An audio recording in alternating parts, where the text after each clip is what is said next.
Let's recap part 4 before moving ahead. Leon's journey takes a major turn when he encounters Thor and becomes involved in the Asgardian conflict. He helps Thor regain his identity and eventually travels to Asgard, where Odin accepts Leon as his adopted son. Leon is granted the divine title God of Battle and receives Odin's blessing, unlocking incredible new abilities. He also visits Nidavellir, where the dwarves forge the powerful war god's shield, Aionsega, using URU and Vibranium. Meanwhile, Leon's fame continues growing through his superhero career and movie projects. By the end, his power, status, and influence have reached an entirely new level. And that brings us to the end of part 4. Now, let's start part 5, where you'll listen to chapters 101 to 125. Leon Stark's journey continues with even greater powers, new challenges, and exciting adventures. So, sit back and enjoy part 5. Number 101. A crushing force. The winter has come. A radiant figure clad in prismatic armor shot out of the royal palace of Asgard like an arrow loosed from the bow, streaking toward the Bifrost Observatory at blinding speed. Heimdall, open the Bifrost. I'm making a trip to Jotunheim. Seeing that Leon had absolutely no intention of slowing down, Heimdall didn't even have time for a greeting. He thrust the sword key into its slot and activated the Bifrost at once. Boom! A surge of brilliant rainbow light flared across the heavens. Just before a catastrophic collision could occur, Leon arrived at the observatory and was seamlessly caught in the beam, instantly transported to Jotunheim. He was so fast that even Heimdall broke into a cold sweat. If not for the all-seeing sight granted by his watch over the 9 realms, detecting Leon's movement the very instant he set off, had it been Scourge standing there instead, he might not have even kept his hands. Asgard, Royal Palace. Before the vast floor-to-ceiling window of the Great Hall, Odin Allfather and Frigga stood side by side, watching Leon's departure from start to finish. That child is always in such a hurry. I wonder who he takes after, Frigga said with a soft smile. But worry soon crept into her expression. Are we truly certain it was wise to give Aionsega to Leon so soon?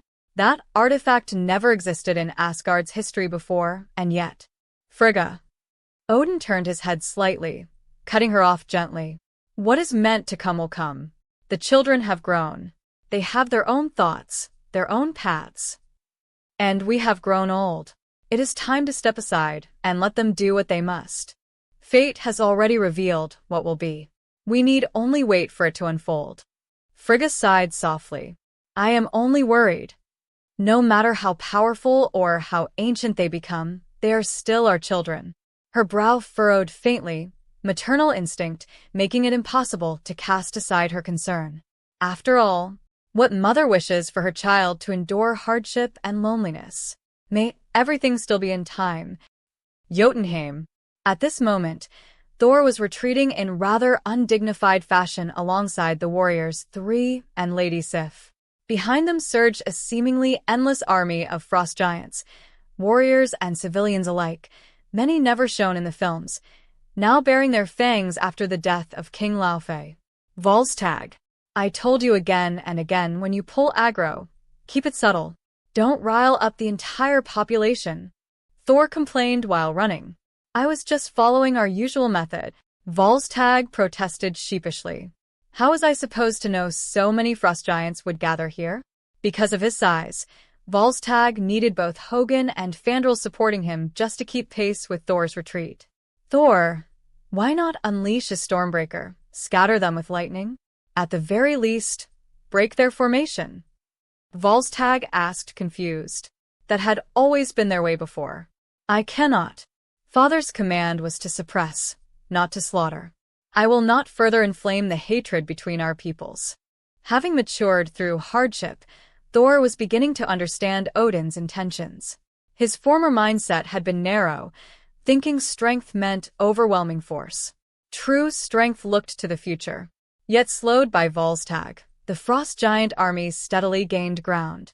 Thor couldn't simply take off flying while leaving his 4 companions behind. Just as he was about to call for Heimdall to open the Bifrost for a tactical retreat, boom, a *Civ column of rainbow light crashed down from the sky. Heimdall, Thor blinked in confusion. He hadn't even called yet. Then, a familiar voice rang out from within the Bifrost beam. Thor's face split into a broad grin. The warriors three looked just as delighted. Only Lady Sif frowned faintly, turning slightly aside, her expression complicated. It was hardly easy to remain composed when one's beautiful, marriageable sister had been whisked away by some golden-haired interloper who descended from nowhere, even if said sister had willingly fallen for him at first sight. "Hey, Thor. And my friends, if there's fun to be had, how could you not invite me?" Leon stepped out from the rainbow bridge of energy, clad in the war god armor. "Leon, you came at the perfect time. Let's suppress the frost giants together." Thor's voice rang with excitement. The scene mirrored the time he had once eagerly sought Odin's approval to join battle. Only this time, he received affirmation. "Of course," Leon replied. "That's exactly why I'm here. Everyone, lower your heads." Leon flipped forward through the air, landing between Thor's group and the oncoming frost giant horde. The blue brutes paid him no heed whatsoever. They charged straight ahead. "Yar yar," Leon muttered lightly. A crystalline wall of pure ice erupted from the ground at his feet, shielding Thor and the others behind him to prevent friendly fire. Crackle, crackle, crackle. Countless arcs of violet lightning erupted from Leon's body, shrieking like 1,000 sparking blades. He spread his fingers into clawed shapes, bringing both hands together before his chest. The violet arcs converged between his palms, compressing into a dark purple sphere of condensed plasma. Then, Leon flung his arms wide. A deep violet lightning storm detonated outward from his body. It swept across everything. Thor and the others were forced to shut their eyes against the blinding glare.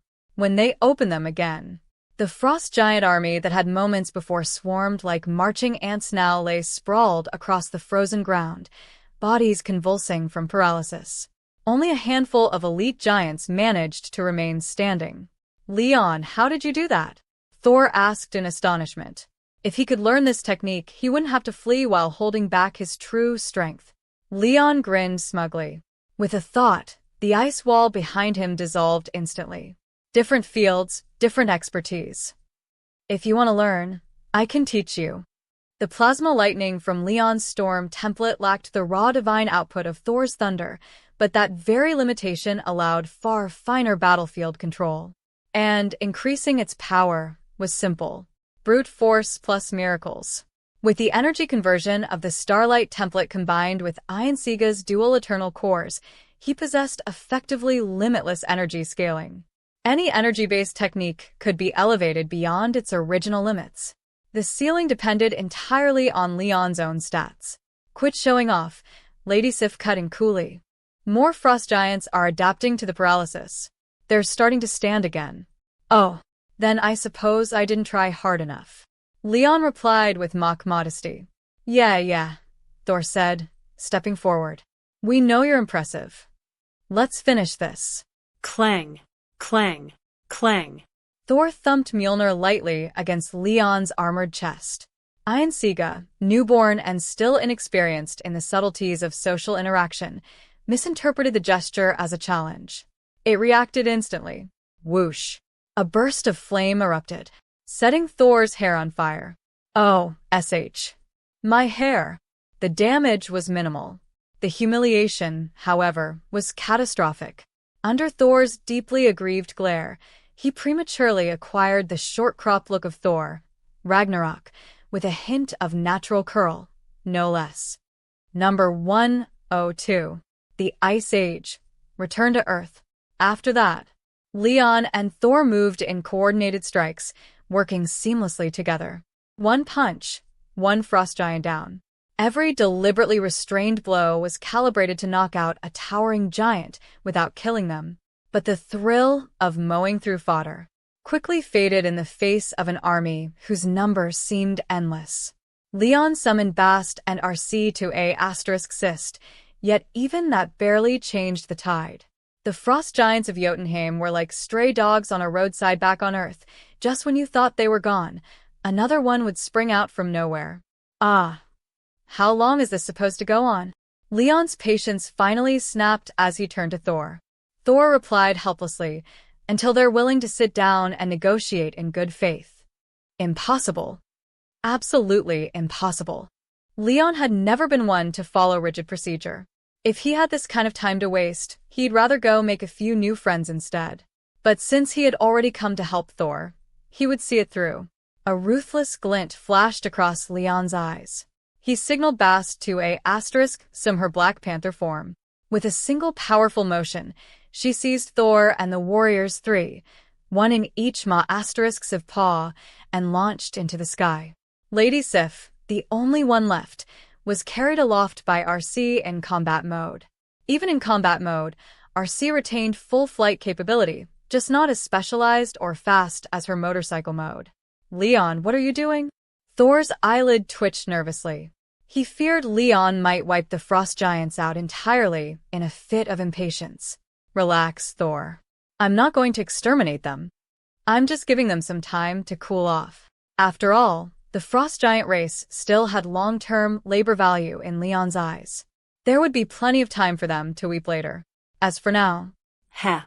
a crooked grin tugged at the corner of Leon's mouth as he rose into the sky. Then he raised one hand. The plasma remote control ability of his Storm template, amplified by a status panel, manifested as a colossal hand forged of deep violet lightning, the Hand of Heaven. It seized every frost giant exposed on the battlefield, dragging them together into a single *S. One grip. Instant freeze. The winter has come. Ice Age. With that invocation, Leon's figure transformed into a prismatic meteor, plunging downward toward the clustered frost giants gathered in the Hand of Heaven's grasp. The moment he struck, Jotunheim, already a frozen wasteland, seemed to descend into a true planetary ice age. Like a star extinguished of its plasma spark, all visible frost giants were encased within a colossal crystalline glacier. Thanks to their innate racial physiology, they would not freeze to death. Given enough time, they would slowly thaw and break free. This was the cooling-off period Leon granted them. But even that was not enough for him. There would inevitably be frost giants hidden in the shadows, survivors ready to coordinate from outside. That wouldn't do. Leon's primary purpose here had been training, testing exactly how far he could push Aionsega. And so, boundless frost energy erupted outward from the war god armor. 2.5 hours later, the vast world of Jotunheim had been frozen in its entirety. From distant space, the planet now resembled a luminous blue crystal orb. Magnificent. Terrifying. A creation worthy of a god.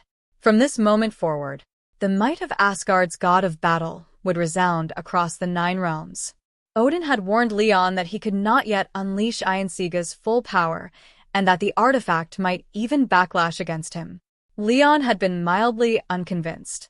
Now, with only the first seal, Guardian, released, this was already the result. He didn't dare imagine what would happen once the remaining 2 seals were lifted.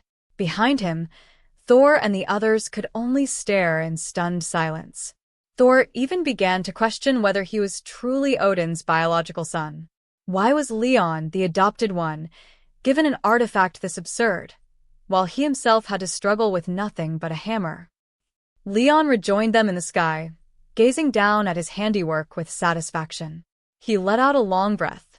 A faint, all too familiar sense of spiritual exhaustion crept in. Odin's warning had not been empty words. Fortunately, Leon had not recklessly opened the second seal.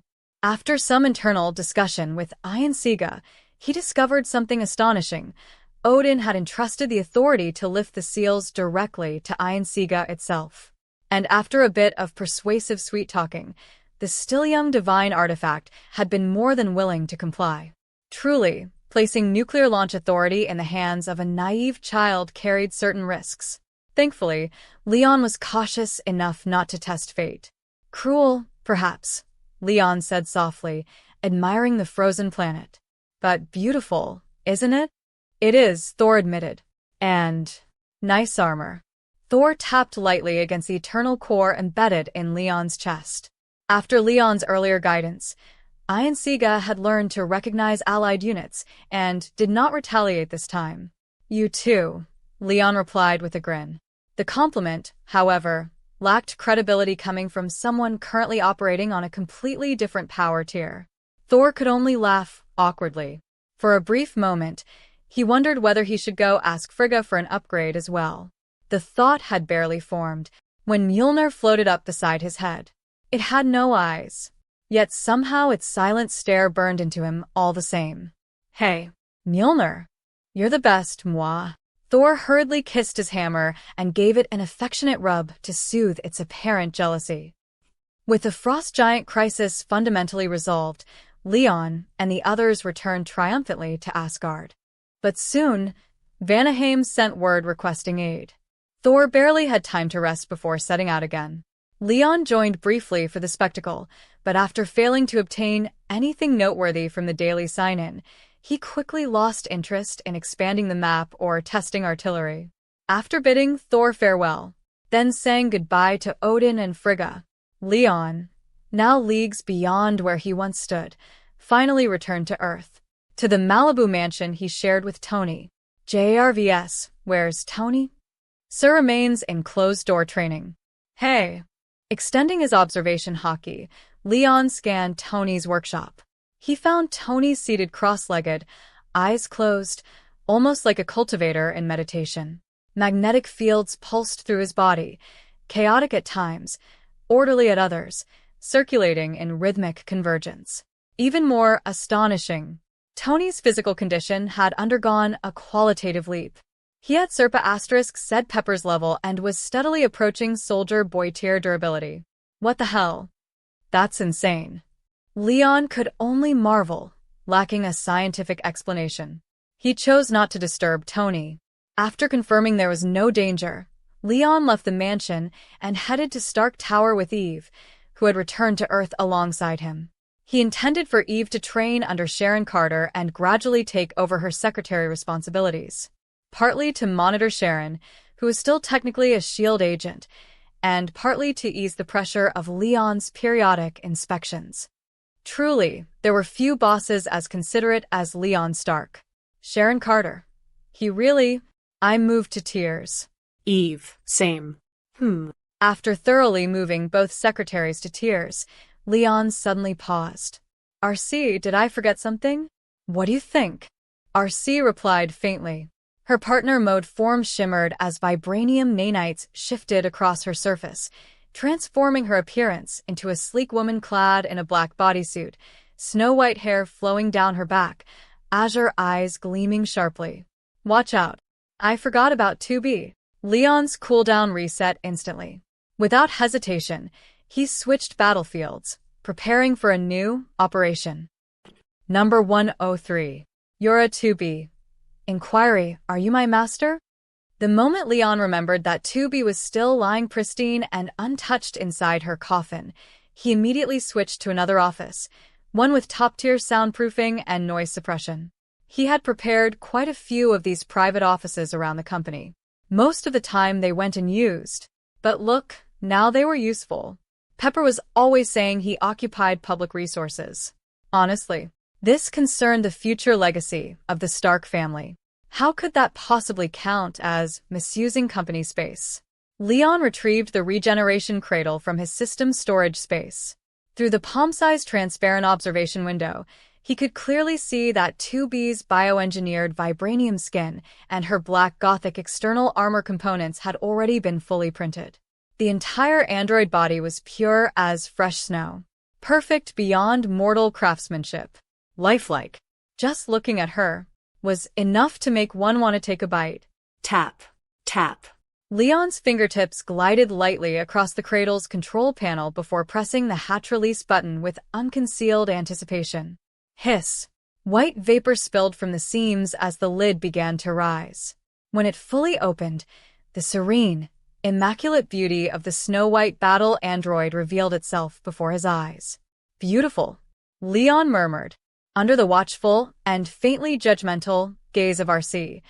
Currently using her A2 personality module, Leon lifted 2B's external thermal dissipation components. After some very careful exploration, he pressed her activation switch, positioned in the same place as the famous design from Chobits. Originally, it hadn't been there, but Leon firmly believed that an android's activation switch should be located there. So the beautiful, wise, and extremely accommodating Miss RC had made a small adjustment to 2B's configuration. Given RC's own past modifications, there were no technical barriers whatsoever. A micro-nuclear reactor, on par with Tony's miniature arc reactor in technological sophistication, powered online. At the same time, Leon removed 2B's black combat visor, allowing himself to witness her awakening fully. Her eyes slowly opened. Pale blue. Clear as crystalline gemstones. Her pupils contracted slightly as they focused. Lying within the cradle, 2B fixed her gaze upon the human who had activated her. From her perspective, not merely a human, but her creator. Inquiry, "Are you my master?" Her slightly confused expression, her gaze still carrying untainted purity, made Leon, whose inner world was anything but pure, feel faintly ashamed. He was already eager to dye her in his own colors. Even if 2B, at this moment, lacked emotional autonomy, time nurtured attachment. And for Yoar-Ha-type artificial beings, that principle applied perfectly. Especially considering Leon had installed a highly realistic pseudo-neural feedback system, accelerating the emergence of self-awareness. After all, joy was the most direct path to self-recognition. Yes. Leon nodded with a gentle smile. Yoar-Ha Unit 2B. I am Leon Stark Odinson, your one and eternal master. At his words, 2B slowly sat upright within the cradle. Her hands rested lightly upon her gothic armor components. With a subtle motion, the external shell parted along a vertical seam, revealing the inner structure beneath. Her bio-vibranium dermal layer shifted aside. Within lay a black and silver UR-reinforced mechanical frame, and at its center, a thumb-sized identity core. Response acknowledged, proceeding to confirm contractual commitment. Master, I have only one request. I am an artificial tool, incapable of bearing responsibility. Therefore, please assume full responsibility for my existence. Is this some kind of cyberpunk wedding vow? Leon thought dryly. Outwardly, he remained composed and nodded. Then, I will now record Master's biological identity. Please reconfirm consent to the stated request. As she spoke, RC guided Leon's right hand forward, pressing his thumb onto 2B's identity core. Yes. Beginning Master Life Record acquisition. Fingerprint recognition complete. Genetic signature recognition complete. Divine energy recognition complete. Higher mystic layer verification complete. Master identity successfully recorded. Identity registration module will now self-destruct. Once the process finished, 2B voluntarily destroyed her identity registration system. From that moment onward, she became Leon's exclusive combat android. Master, internal divine energy reserves are insufficient.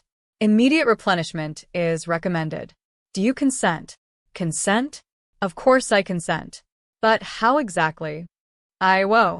Before Leon could finish his question, 2B swiftly disengaged her thermal armor modules, exposing a divine energy intake interface, and pulled her designated divine power generator into the cradle with her. Divine energy replenishment sequence initiated. Estimated duration, 2.5 hours. 2.5 hours later. That's enough, right? You said 2.5 hours. Can you even absorb more than that?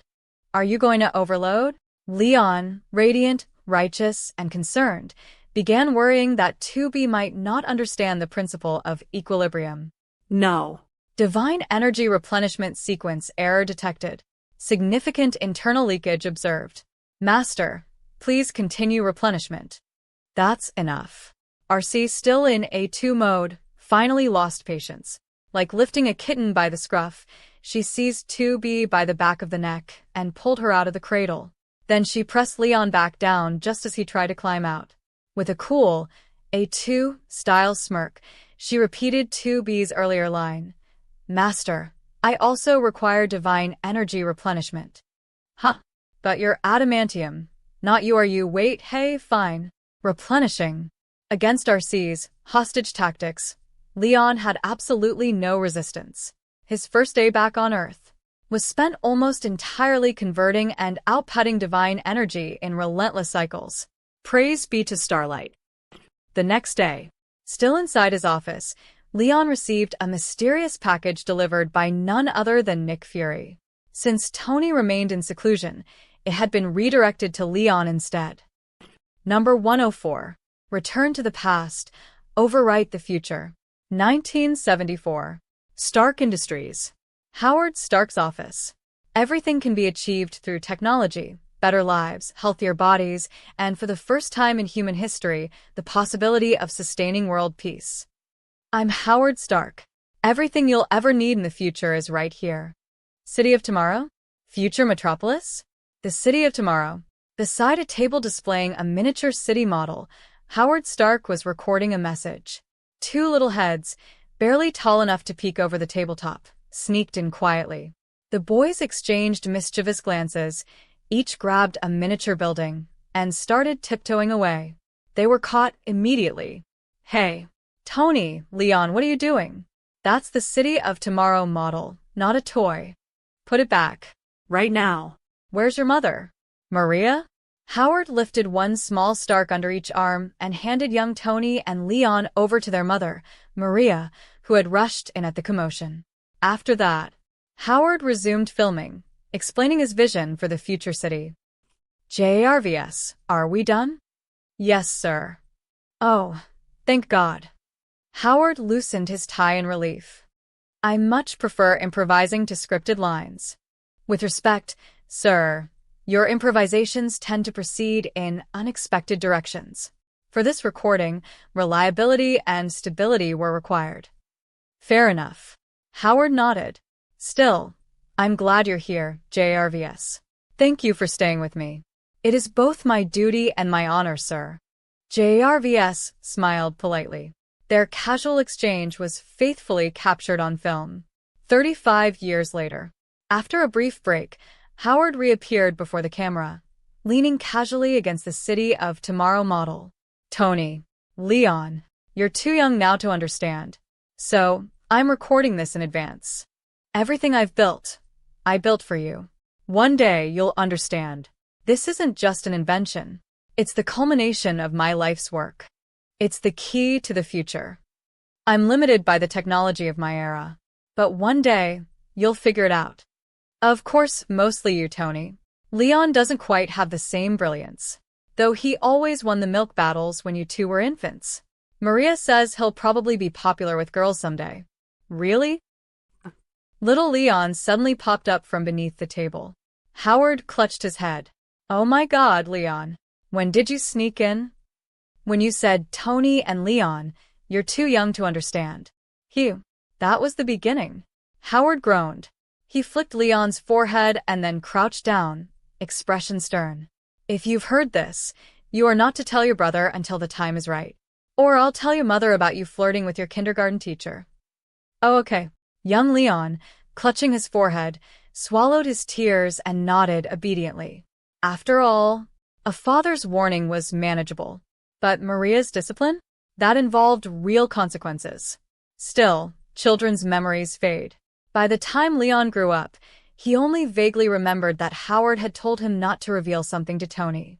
The details, too complex for his younger mind, were long forgotten. Maria returned, dragged Leon out by the ear, and filming resumed. When you discover all of this, you too will change the world. Because you too are my greatest creation. Leon clicked his tongue softly as RC, a 2-mode, projected a reconstructed 3D scan of the footage. Howard really knew how to comfort people. Leon always joked that he was the bonus child thrown in for free, yet Howard had insisted on putting him beside Tony. Thanks to the system, and to Odin All-Father, Leon had, at the very least, lived up to those expectations. At that moment, Tubi looked up at him. That is Master's father? What kind of relational link is blood kinship? It has no verification system, no guarantees, It is less reliable than my identity authentication with Master.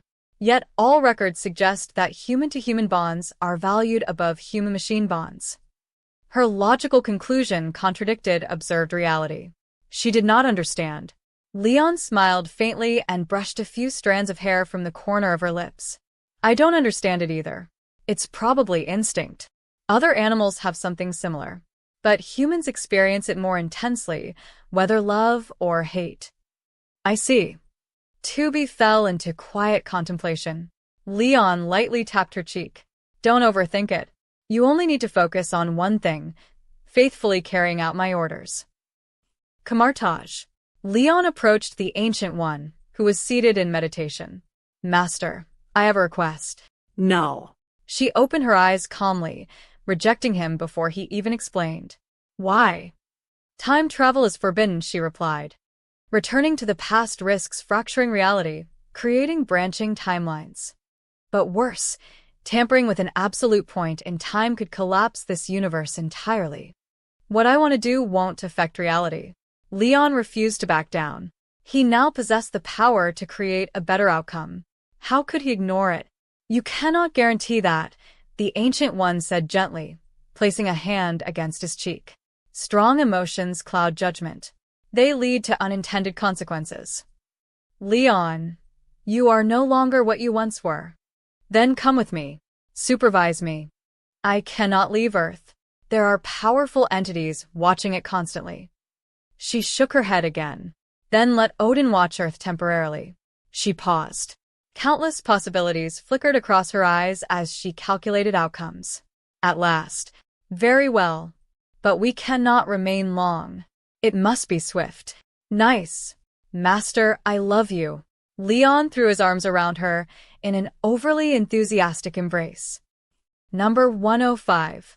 Leon's Infinite Tsukuyomi and Favor of the Goddess of Death. After reaching an agreement, the Ancient One raised her hand. A circular sling ring portal, its edges sparking with molten gold light, opened before them and expanded outward. In an instant, Leon and the Ancient One were transported back to Asgard. Asgard. Odin, All-Father, sat alone upon the throne of Asgard, contemplating how best to spend what remained of his life.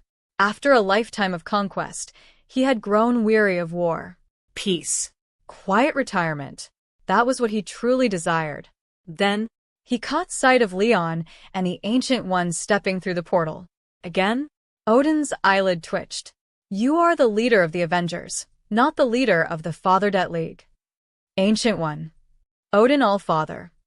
The two most powerful protectors of their respective realms exchanged brief, formal greetings. Then Odin turned toward Leon, rubbing his temple. Leon, you. Godfather, I have a request. Thud. Gungnir struck the floor with resonant authority. Enough. I am not your wishing well. If you encounter difficulty, you must learn to resolve it yourself. Running to me at the first setback. What kind of king would that make you? Do you also wish to undergo a forced lesson in humility, as Thor once did? Leon knelt on one knee. This is not for myself. It is the request of a child who wishes his parents a better ending. I only ask that you guard Earth briefly while Master and I are absent. Please. The Ancient One stepped forward. We require only 25 minutes. Leon privately felt that 25 minutes was absurdly short, but Odin waved his hand dismissively. Go. This is the last time I assist you. Thank you, Godfather. Leon wisely chose not to test Odin's patience further. When the time ends, I will depart on my own, Odin added. You need not come seeking me. Truly, Leon had exhausted even Odin's tolerance. With the matter settled, Leon and the Ancient One departed once more. As always, Leon couldn't help envying the elegance with which the Ancient One summoned her portals. When will I get my own sling ring technique system?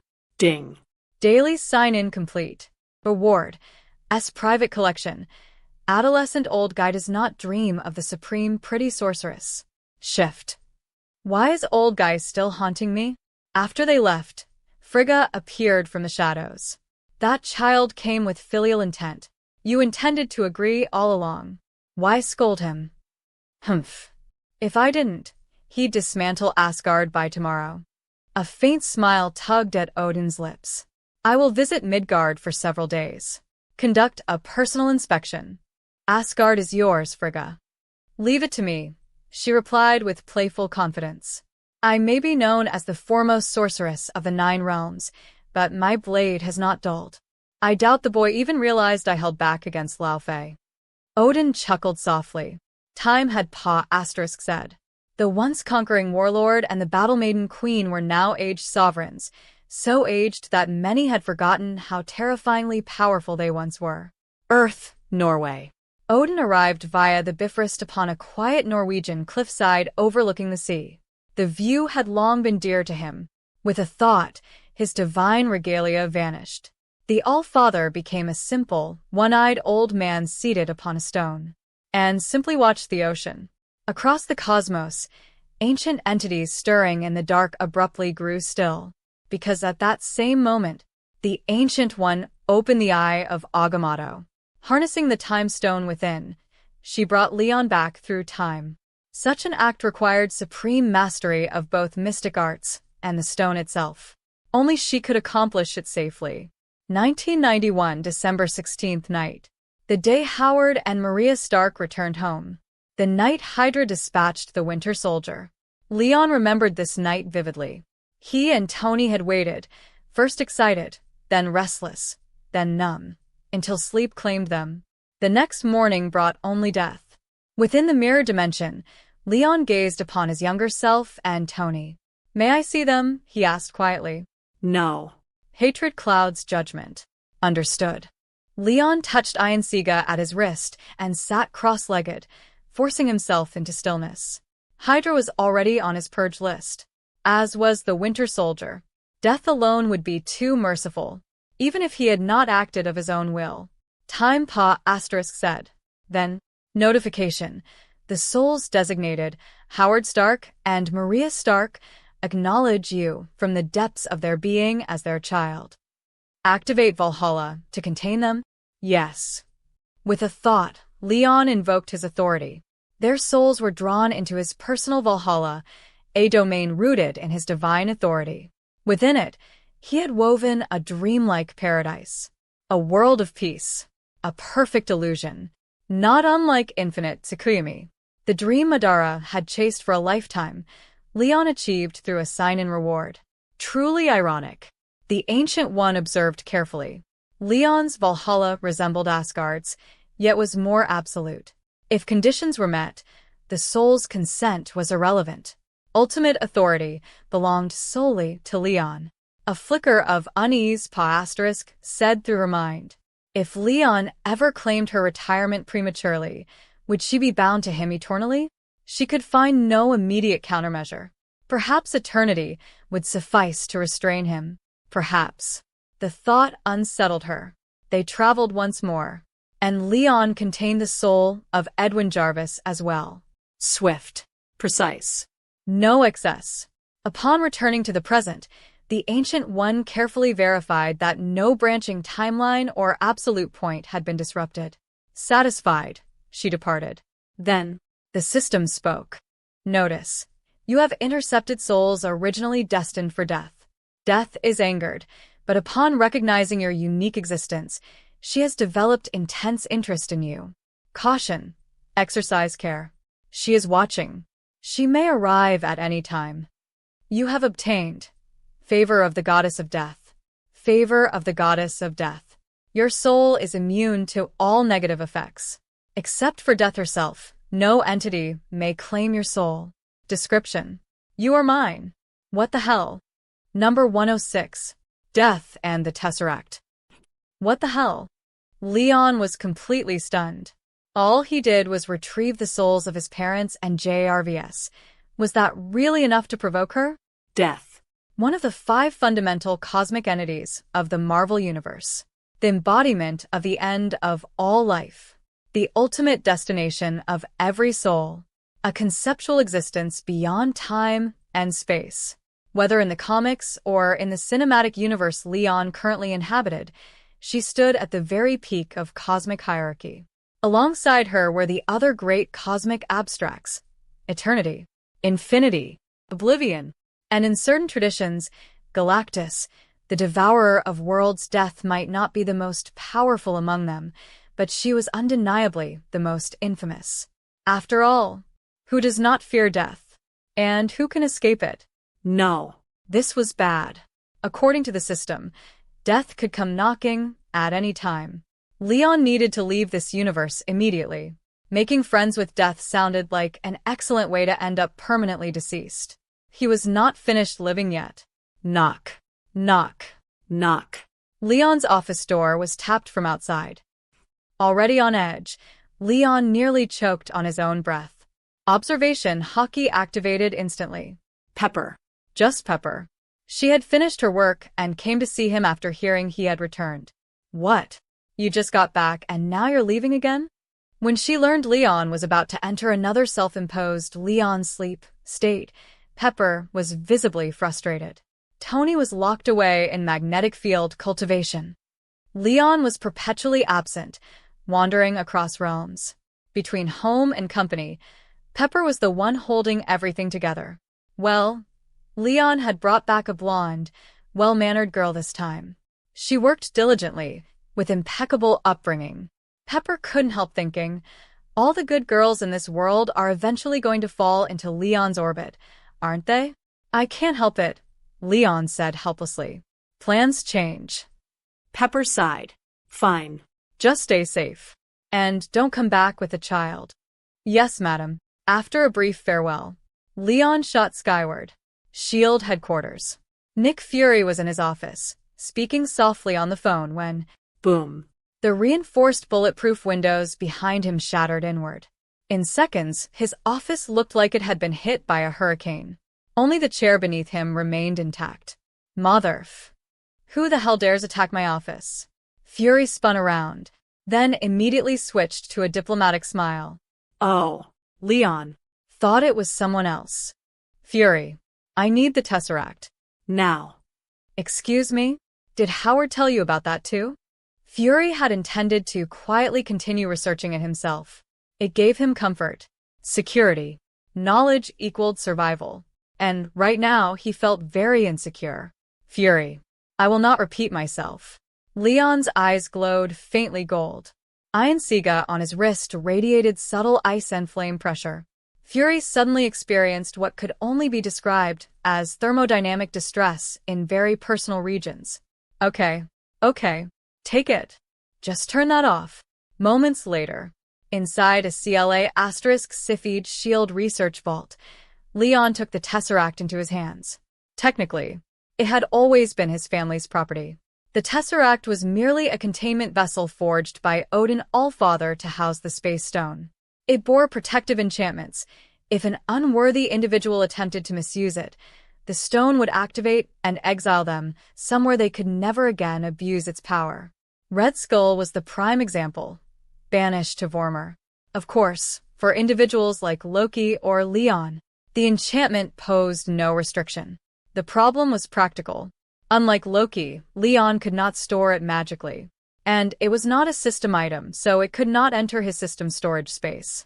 Crushing it would free the Space Stone directly, but the Tesseract also functioned as a stabilizer and usage suppressor. Destroying it recklessly would be unwise. Experience had taught Leon something.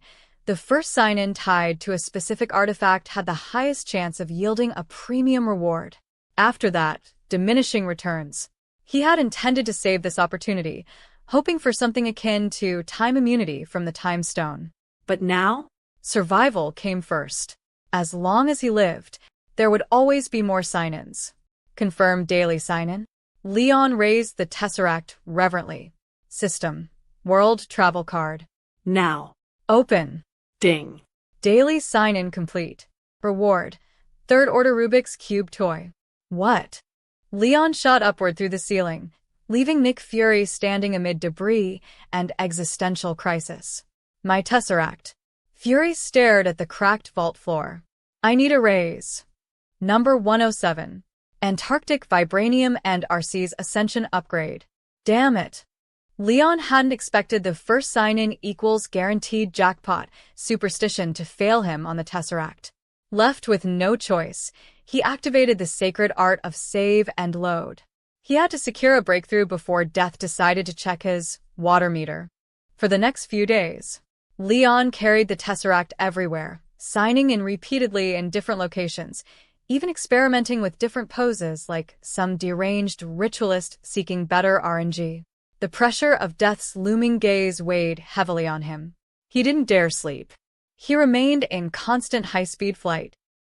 Antarctica, 11:30 p.m. After countless failed attempts, Leon shifted his focus to the man still peacefully preserved in Antarctic ice, Captain America. While he was here, he figured he might as well investigate the so-called Antarctic Vibranium. Bast. RC. Locate Steve Rogers. Yes. ×2.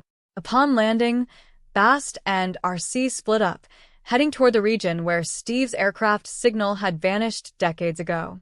Master, what about me? 2B asked. The Antarctic winds lifted her snow-white hair and gothic outer armor components, painting a stark and breathtaking silhouette against the ice. Though she felt no jealousy or insecurity, her core programming insisted she remain useful. You. Leon examined the still not fully awakened android beauty. Come here. Be my accessory. Yes. She approached. Leon wrapped an arm around her waist, and together they plunged into the Antarctic Ocean. The water was lethally cold, but Leon's physique already ignored normal cryogenic conditions. With frost affinity, it felt like a hot spring. As for 2B, her pseudoneural feedback system could simply be turned off. No sensory input. No problem.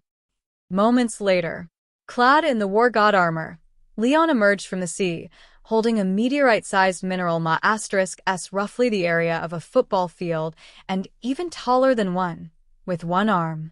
The other arm still supported 2B's 300-pound mechanical frame. Boom. He hurled the ore deposit onto an uninhabited stretch of Antarctic land. Less than I expected, Leon muttered. He sliced off a chunk of high-purity Antarctic Vibranium with a hand blade of divine force. The metal, reputed to liquefy all other metals, had no effect on Aionsega. Naturally, as Asgard's greatest divine artifact, it wasn't that fragile. Leon retrieved a piece of Wakandan Vibranium for comparison. As the Antarctic Vibranium approached, the Wakandan metal softened instantly, becoming rubber-like and semi-molten. It didn't drip like water, but sagged and deformed visibly. Interesting. He tested adamantium next. Same result. But once the Antarctic sample was moved away, both metals reverted instantly to their original indestructible state. 2B analysis? She shook her head. Apologies, Master. I am not equipped with metallurgical diagnostic systems. My design prioritizes combat and service. Tony upgrade package it is then. At that moment, RC's voice sounded in his ear. I've found him. Good. Return first. Bast, you too. Yes. ×2. When they regrouped, Leon handed the Antarctic sample to RC, A2 mode. Her pale blue eyes focused as scanning subroutines activated. Conclusion. This metal emits a specific frequency mechanical wave that disrupts metallic bonds. Standard physical metals will liquefy. URU's response is uncertain. Without magical reinforcement, it would likely experience partial destabilization. I see. Leon nodded. In this era, even metal needs both physical and magical cultivation to stay competitive. He tested his active adamantium skeletal frame next. No effect whatsoever. System-grade upgrades remained supreme. Unlike Wolverine's *Civ metal skeleton, Leon's was biologically integrated and enhanced. This gave him an idea. Maybe it was time to upgrade RC's adamantium frame, replace it with his own active adamantium material. Extensive prior structural compatibility testing had already confirmed that RC's adamantium functioned as a skeletal core, with biovibranium tissues layered above. Replacing it would deepen their synchronization. You contain me. I contain you. Leon paused. That sounded wrong. He asked RC for her opinion. Give it to me. That was all she said. She accepted the modification without hesitation. Nearby, 2B observed quietly. She watched RC speak fluently, a asterisk cyst master meaningfully, and progress naturally toward deeper integration. Her pale blue eyes flickered. Her hand pressed lightly against her chest reactor core. What is this sensation? She usually wore her combat visor only during battle, unless Leon specifically requested otherwise, which happened occasionally. Soon, the modification was complete. Now, RC, A2 mode, synchronized with Leon's physical stat amplification, tech-oriented. Yoarha 2B synchronized with Leon's divine energy amplification, magic-oriented. Perfect balance achieved. Leon felt an intense satisfaction, like organizing a meticulously curated collection. Confirm daily sign-in. System. I lack nothing now. Ding. Daily sign-in complete. Reward. Vibranium Miner, Enhancement Card. Vibranium Miner, Enhancement Card. Upgrades Vibranium Miner production. Adds URU and Antarctic Vibranium to output pool. Antarctic Vibranium drop rate equal to Wakandan Vibranium, 30/70th split. URU drop rate randomized. Rarer than adamantium. One-time use. Description. Mining and upgrading android waifus brings joy. But do not forget, death watches. Watch out. System. You're the GOAT. Leon activated the card instantly, then headed towards Steve Rogers' crash site. As for the Antarctic Vibranium mine, he planned to relocate it beneath the seabed near Malibu Mansion. Dig a pit. Bury it. Extract as needed. If anyone dared approach the Stark residence to steal or, well, Leon could only say, that person's afterlife would be well managed. Number 108. Shield of Courage. The heart that believes is magic. Ho, he really drilled this plane in deep. After locking onto the precise location with observation hockey, Leon, clad in the war god armor, Bast in her kitten form perched on his shoulder, RC, A2, in one arm and 2B in the other, ignited crimson flames beneath his feet. He melted through layers of glacial ice, all the way down to the buried fighter jet. Inside the cockpit, curled together with Howard Stark's vibranium shield, was America's finest posterior, Steve Rogers. Leon's lips curled into a butcher-like grin. Bingo. Found you, my Avenger. Confirm daily sign-in. System, please just give me a world travel card. Open. Ding. Daily sign-in complete. Reward. Shield of Courage. Shield of Courage. When wielding a shield, if your heart is fearless, the shield will never be damaged. Description. The heart that believes is magic. What? So as long as I'm not scared, the shield doesn't break. And if the shield doesn't break, I'm not scared? Captain 50/50, you legend. More importantly, Leon immediately noticed something critical. Aionsega's equipment description included. The War God armor is considered part of the War God's shield, which meant combined Shield of Courage plus War God armor plus absolute defense, wall of size. And he now possessed a near-absurd defensive combo. As long as he did not falter, any physical attack, energy blast, or magical impact that struck the armor or shield would be nullified. Unbreakable by battle. Absolute durability. However, conceptual entities like death, different layer entirely. Her effect didn't target armor. It targeted existence. It wasn't a matter of durability. It was a matter of rules. Your equipment monster may be indestructible, but if I attack the player directly, what then?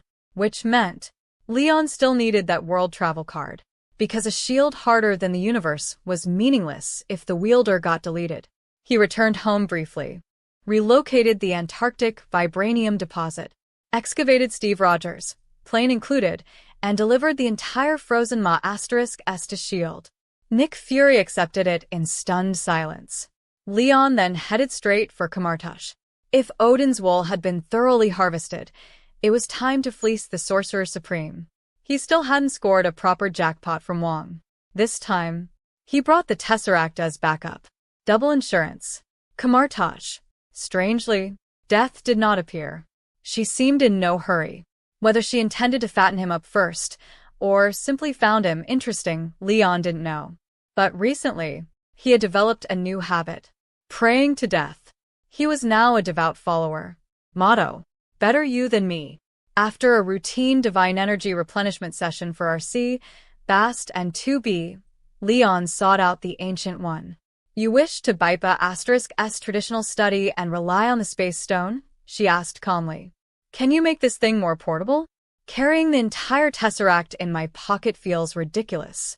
She explained patiently. The Eye of Agamotto was forged by Agamotto himself. It is both a container and a supreme magical instrument. The Tesseract serves a similar purpose.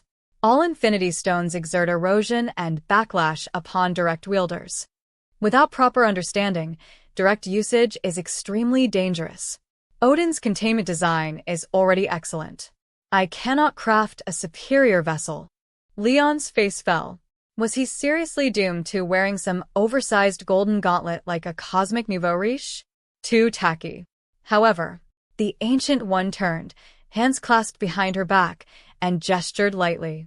Give it to me. I can attempt refinement. We stand upon the shoulders of giants. That does not mean we cannot reach higher. Nice, Master. I believe in you. Leon handed over the Tesseract, and immediately went to sign in on Wong. Silence fell over Kamartosh. The Ancient One studied the Tesseract thoughtfully. She sat down, then instantly shot back up like she'd been electrocuted. Her eyes narrowed toward the library. Have I indulged him too much? Meanwhile, under Wong's utterly baffled stare, Leon casually patted him once, then rocketed skyward in pigeon-toed triumph. Daily sign-in complete. Reward: Random World Travel Card. Random World Travel Card transports the user to a random world. You travel in your true body. No identity replacement. System ensures existence becomes contextually reasonable. Description: the next world may be somewhat dangerous, but to you now, it is but frost and wind. Meanwhile, Asgard. While Leon remained preoccupied with the looming possibility of death knocking on his door, taking advantage of Odin's absence, Loki escaped confinement. Number 109. Leon's failed bug exploit and his imminent ascent to heaven. After roughly calculating Loki's arrival time on Earth, Leon took out the random world travel card from his system's storage space, grabbed it, and activated it instantly. Notice: random world travel card activated. Physical body transmigration will commence in 10 seconds. Please prepare mentally. Haha, I'm not the same rookie I used to be. Leon crooked his lips into a smug grin. His casual clothes dissolved into the full manifestation of the war god armor. He dismissed the crystal faceplate, then punched himself in the face with full force. Boom! Lowering his own defensive resistance deliberately, Leon knocked himself into instant baby-like sleep. Plan. Preempt the system's ambush knockout by knocking himself out first. Flawless. However, 10 seconds later, system detected anomaly in transmigration procedure. Initiating forced awakening protocol. Huh? You can do that. Leon's eyes snapped open as the system forcibly rebooted his consciousness. So when I don't knock myself out, you club me unconscious, but when I knock myself out first, you wake me up, just to club me again. Then, boom, the familiar sensation, like being smashed in the back of the head with a cosmic baseball bat. Pain shot from skull to soul. Far worse than his self-inflicted punch. You absolute. He raised a friendly middle finger toward the heavens. White light enveloped him, and he vanished into another universe. Themyscira, also known as Paradise Island, created by Zeus before his death to protect the Amazons from the devastation of ancient war. Before falling, Zeus left behind a final weapon against Ares, a so-called god-killer. In truth, that weapon was his own illegitimate daughter, with Queen Hippolyta, Diana, half-sister to Ares, future member of the Justice League Trinity. At this moment, the 5,000-year-old Amazon princess stood in the midst of a combat trial. Her mother, Queen Hippolyta, and her aunt, General Antiope, observed. Around them stood tall, powerful Amazon warriors, long-legged, broad-shouldered, sculpted like living marble statues. The test included mounted combat, archery, spear throwing, Swordsmanship. Shield discipline. Diana's training had always been harsher than the others.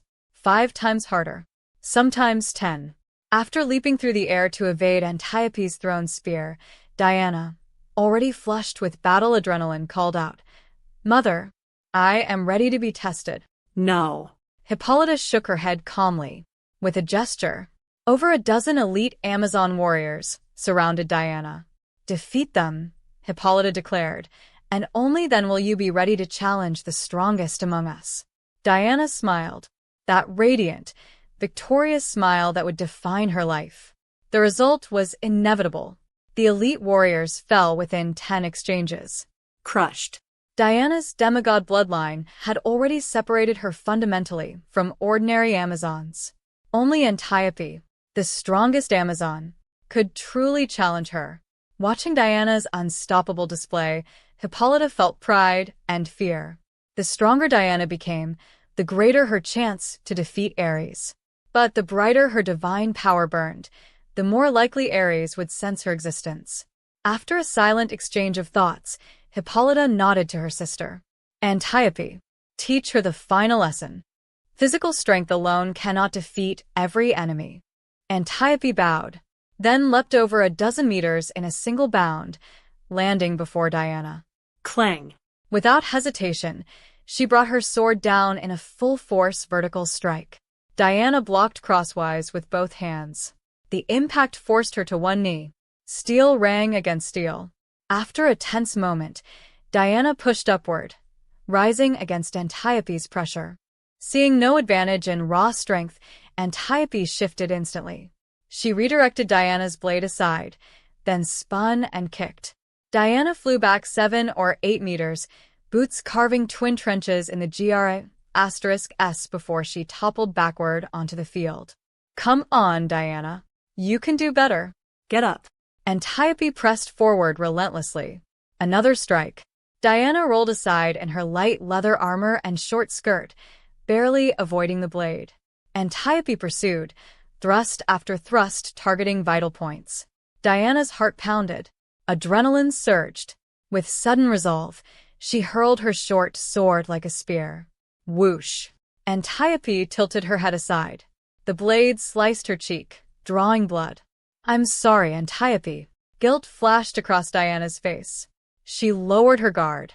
Antiope's expression hardened. She kicked Diana violently, sending her crashing into a cliffside boulder. Boom. Half her body embedded in stone. A true warrior never loses focus. Antiope shouted, never abandons her weapon. "You made the wrong choice, Diana." Antiope leapt again, sword raised high, descending with lethal force. Diana, unarmed, crossed her forearms instinctively. Her silver bracers clashed together to block the strike. Meanwhile, in the sky above Themyscira, a faint ripple distorted reality. A certain recently clubbed transmigrator was about to arrive in paradise. Number 110. Crossing into DC. Boys should protect themselves too. What happened next shocked every Amazon present. When Diana's silver bracers crossed, boom, a surge of blazing golden divine power erupted outward. Antiope, midair in her downward strike, was blasted away along with her sword before her blade could even land. A hemispherical shockwave rippled across the arena, knocking warriors off balance. All eyes turned to Diana, including her own. She stared at her hands in disbelief. The silver bracers she had worn since birth, once thought ordinary, now shimmered with divine patterns, heralding the awakening of Zeus's blood within her. "Antiope, don't move, you're bleeding." The elite Amazon warriors rushed to their general's side. "I'm sorry. I didn't mean to." Diana stepped forward anxiously, but the reverent awe in her sister's eyes halted her. "I'm so sorry." After apologizing once more, she left the field, shaken and uncertain. Watching her retreating figure, Queen Hippolyta murmured softly, "So, it has come at last." Diana ran to the cliffside overlooking the sea. The endless horizon calmed her racing thoughts. She traced her fingers over her bracers. What am I? Why am I different? Where does this power come from? Then, A frigid wind swept across Paradise Island. For 5,000 years, she had never felt such cold. The next moment, a rainbow-colored meteor streaked from the sky. It crashed onto the beach not far below. After only a brief hesitation, Diana leapt from the cliff in a fearless dive toward the impact site. But when she arrived, there was no meteor, only an unconscious man, wearing modern clothes, devastatingly handsome. On an island inhabited solely by women, Diana's knowledge of men came only from books and warnings. Her mother had always said, "Men are untrustworthy, dangerous, corrupting." Once, Diana had dismissed that. Now, Seeing this man, she believed it halfway. Still, curiosity overpowered caution. She reached out. Firm skin, solid muscle, dense bone structure, nearly perfect. Is this what men are like? Her gaze drifted downward instinctively. Should I? She shook her head immediately, said by her own thought.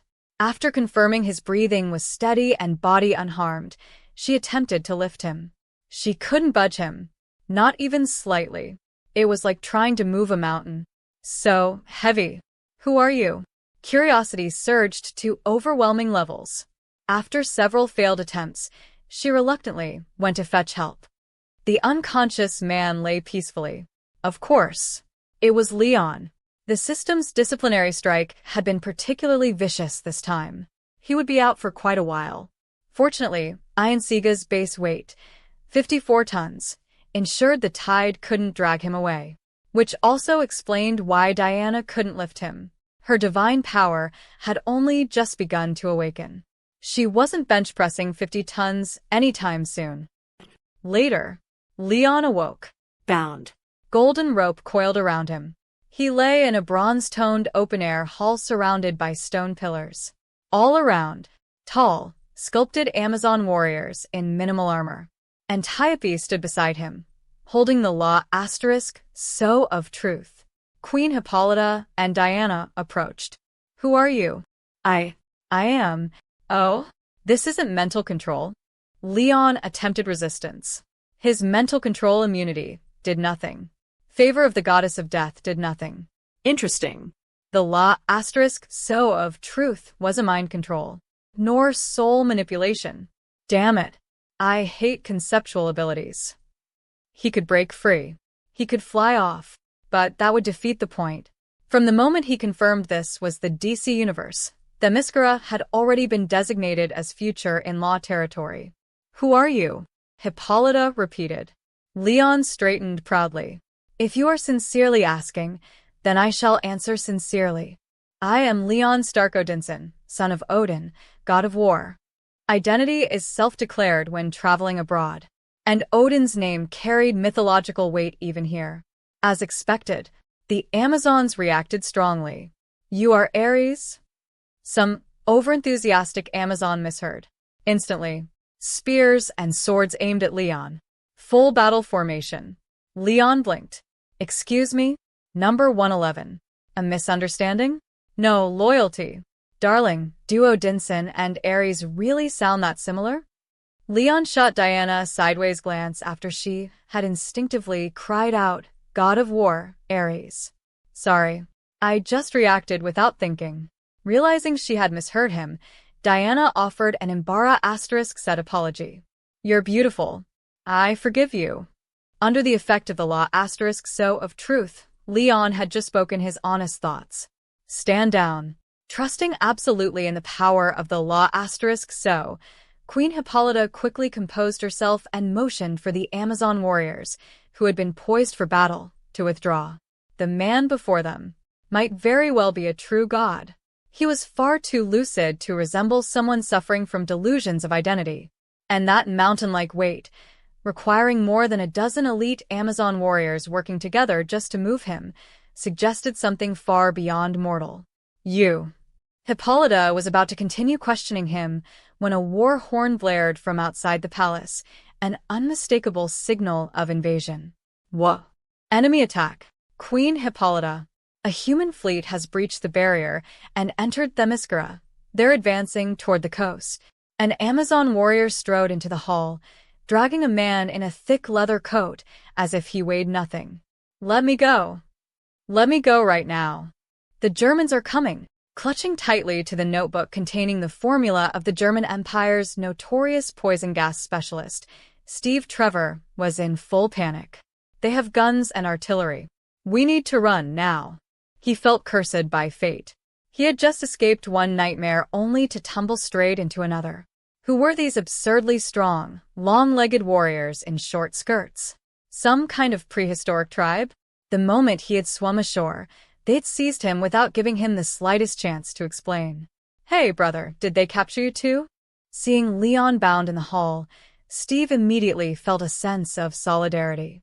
"Yeah, brother. What a coincidence." Leon replied cheerfully, completely unconcerned. After the brief exchange, Steve scanned the hall. He stared at Diana for exactly 2.5 seconds, utterly stunned by her beauty, before forcibly dragging his gaze away with monumental effort. Turning to the regal woman clearly in command, he pleaded sincerely, "The German army brings war wherever it goes. They'll crush everything in their path. You don't understand how dangerous they are. We need to escape together." "Escape? There are no deserters among the Amazons." Hippolyta shot him a cold look and raised her fist. "Amazons, prepare for war." "Yes. Times N." The war cries of the Amazon warriors thundered through the palace as they rushed out to a * symbol. Hippolyta then turned to her sister. "Antiope, go ahead. I'll follow shortly." "Understood." Handing the other end of the * so of truth to Diana, General Antiope vaulted away in a series of powerful leaps, vanishing from sight. "And as for you?" Hippolyta's gaze fell upon Steve Trevor, who swallowed nervously. "You brought war to Themyscira. Until this battle ends, you will be confined in the stone prison." "What? Why? Why aren't you running?" "That's the German army. And why am I the only one being locked up?" "What about him?" Steve pointed helplessly at Leon. "He is different." With that brief answer, Hippolyta signaled the warrior to take Steve away. "Mother, I want to fight too." Diana stepped forward eagerly. "Diana, your duty is to watch over our friend. War is more dangerous than you know. We cannot afford to lose you." Hippolyta gently touched her daughter's cheek, then departed without looking back. "She's gone, gone indeed," Diana murmured softly as her mother disappeared. A teasing male voice echoed behind her. She stiffened. When she looked back, Leon was no longer bound. At some unknown moment, he had freed himself from the * so and now lounged atop the bronze throne at the head of the hall, legs crossed. In his arms, Bast rested in her black cat form, lazily being stroked. Yoarha Unit to be fed him peeled sunflower seeds. RC, a 2-mode, stood nearby, casually weighing the neatly coiled * so of truth in her hand. The situation had completely reversed. Diana hadn't even sensed it. The overwhelming gap in power made her instantly alert, like a poised leopard. "You, relax, darling. I mean no harm. After all, what adult gets angry at a child?" He meant strength, not age. In terms of age alone, if Diana were a lake, Leon would merely be a tadpole within it. Leon Stark Odinson. That's a bit long. Just call me Leon. He gestured lightly. RC understood at once and returned the * so to Diana. Holding it again, Diana found herself believing him, mostly. Still, she hesitated. "I'm sorry, Leon. I can't gamble with my people's lives. Could you?" She lifted the * so slightly. "Of course, darling. I've never been able to refuse a beauty." The ones he refused were usually already dead. Leon stepped down from the throne and approached her, naturally grasping both her hand and the * so, wrapping them together. "You truly bear no ill will toward Themyscira? Truly. You really are the god of battle? Truly, truly. You are truly Odin's son? Truly, truly, truly. Then why have you come to Themyscira?" "I love you all." It felt as though a miniature sun ignited in his throat. The more he tried to deflect, the less he could speak. The law asterisk so began to burn hot in his grip. Forced by truth, words burst from him. A computer must have electricity. When tired, one must rest. A judge must know the law. A doctor must know medicine. A man must be a man. A woman must be a woman. After blurting everything out in one breath, Leon gasped heavily, nearly scorched by that inner sun. Was the law asterisk so always this terrifying? Love. You all? What were you going to say? Diana tilted her head slightly. She seemed to realize something but chose not to press. Feeling it would be impolite to continue, she released him from the law asterisk so. I'm sorry, Leon. Are you all right? Oh my gods. She grasped the hand that had held the law asterisk so. His palm looked horribly burned, like severe scorched trauma. Though confused why the law asterisk so's backlash had been so intense, Diana felt immediate guilt. She gently blew on his palm to cool it. Then she hurriedly pulled a small yellow oil paper packet from a hidden compartment in her skirt and applied fragrant medicinal powder to the wound. It was a specially formulated Amazon salve, designed to cleanse, prevent infection, and accelerate healing. Watching her carefully tend to him, aware of his divine status, yet not fully understanding the resilience of a true god, Leon couldn't suppress the upward curve of his lips. Behind his back, he subtly flashed a triumphant gesture toward RC and 2B.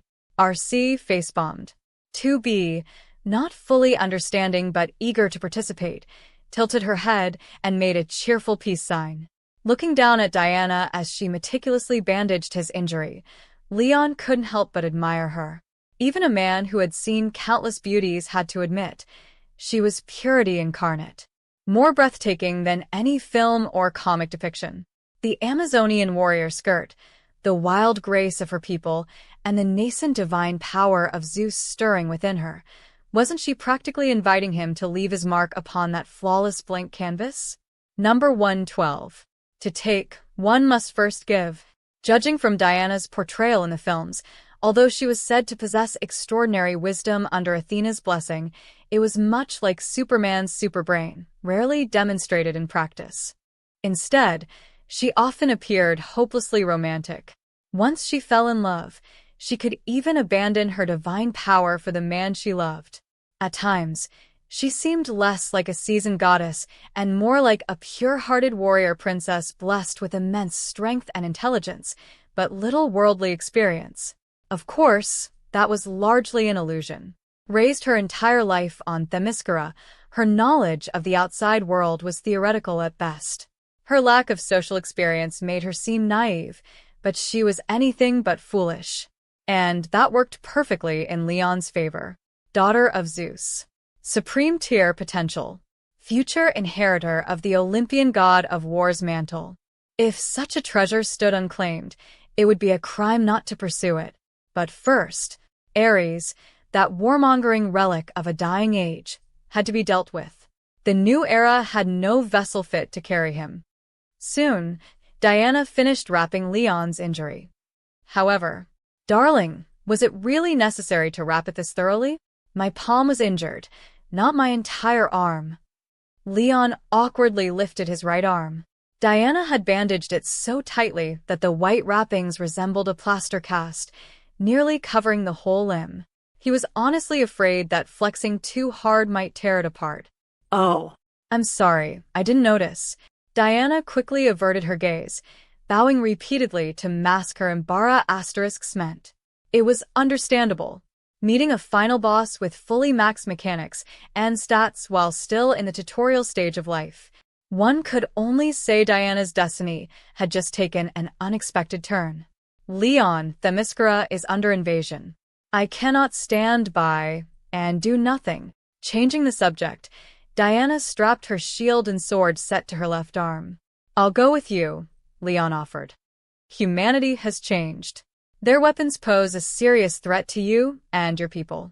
But your hand, it doesn't matter. Even if my father has exiled me and I'm weakened to the point of barely being able to lift a chicken, I still have loyal servants and a mount. He said it with convincing solemnity. RC, A2 mode, and Yoarha Unit 2B stepped into position behind him without a word. Bast leapt lightly from Leon's shoulder. Raoul. The moment she landed, her body expanded, transforming into her full form, a Ma**Civ Black Panther standing nearly 2.5 meters tall. So big. Diana's eyes widened with delight. She reached out instinctively. Bast, clearly appreciating Diana's beauty as well, lowered her head cooperatively. Pat. Equals, Omega equals. Elsewhere, under Queen Hippolyta's command, the Amazon warriors exchanged volleys with the German fleet. Arrows rained down, felling several exposed soldiers on deck, but they could not halt the advance of steel warships. By the time Leon and Diana arrived atop the cliff astride Bast, a dozen small boats had already landed on the beach below. Under cover fire from the fleet's artillery, German infantry squads disembarked, rifles raised.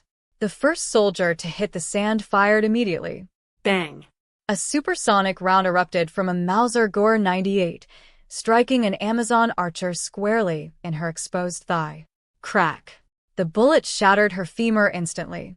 She collapsed with a cry of agony. More rifles swung toward her.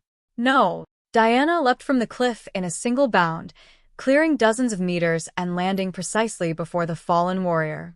She crossed her silver bracers with a thunderous clash. Boom. A shockwave of divine force blasted outward in a wide arc, hurling the nearest German soldiers into the sea. But more troops continued landing. Rifles turned toward Diana. They opened concentrated fire. Diana. Queen Hippolyta's heart nearly stopped at the sight of her daughter standing at the front line.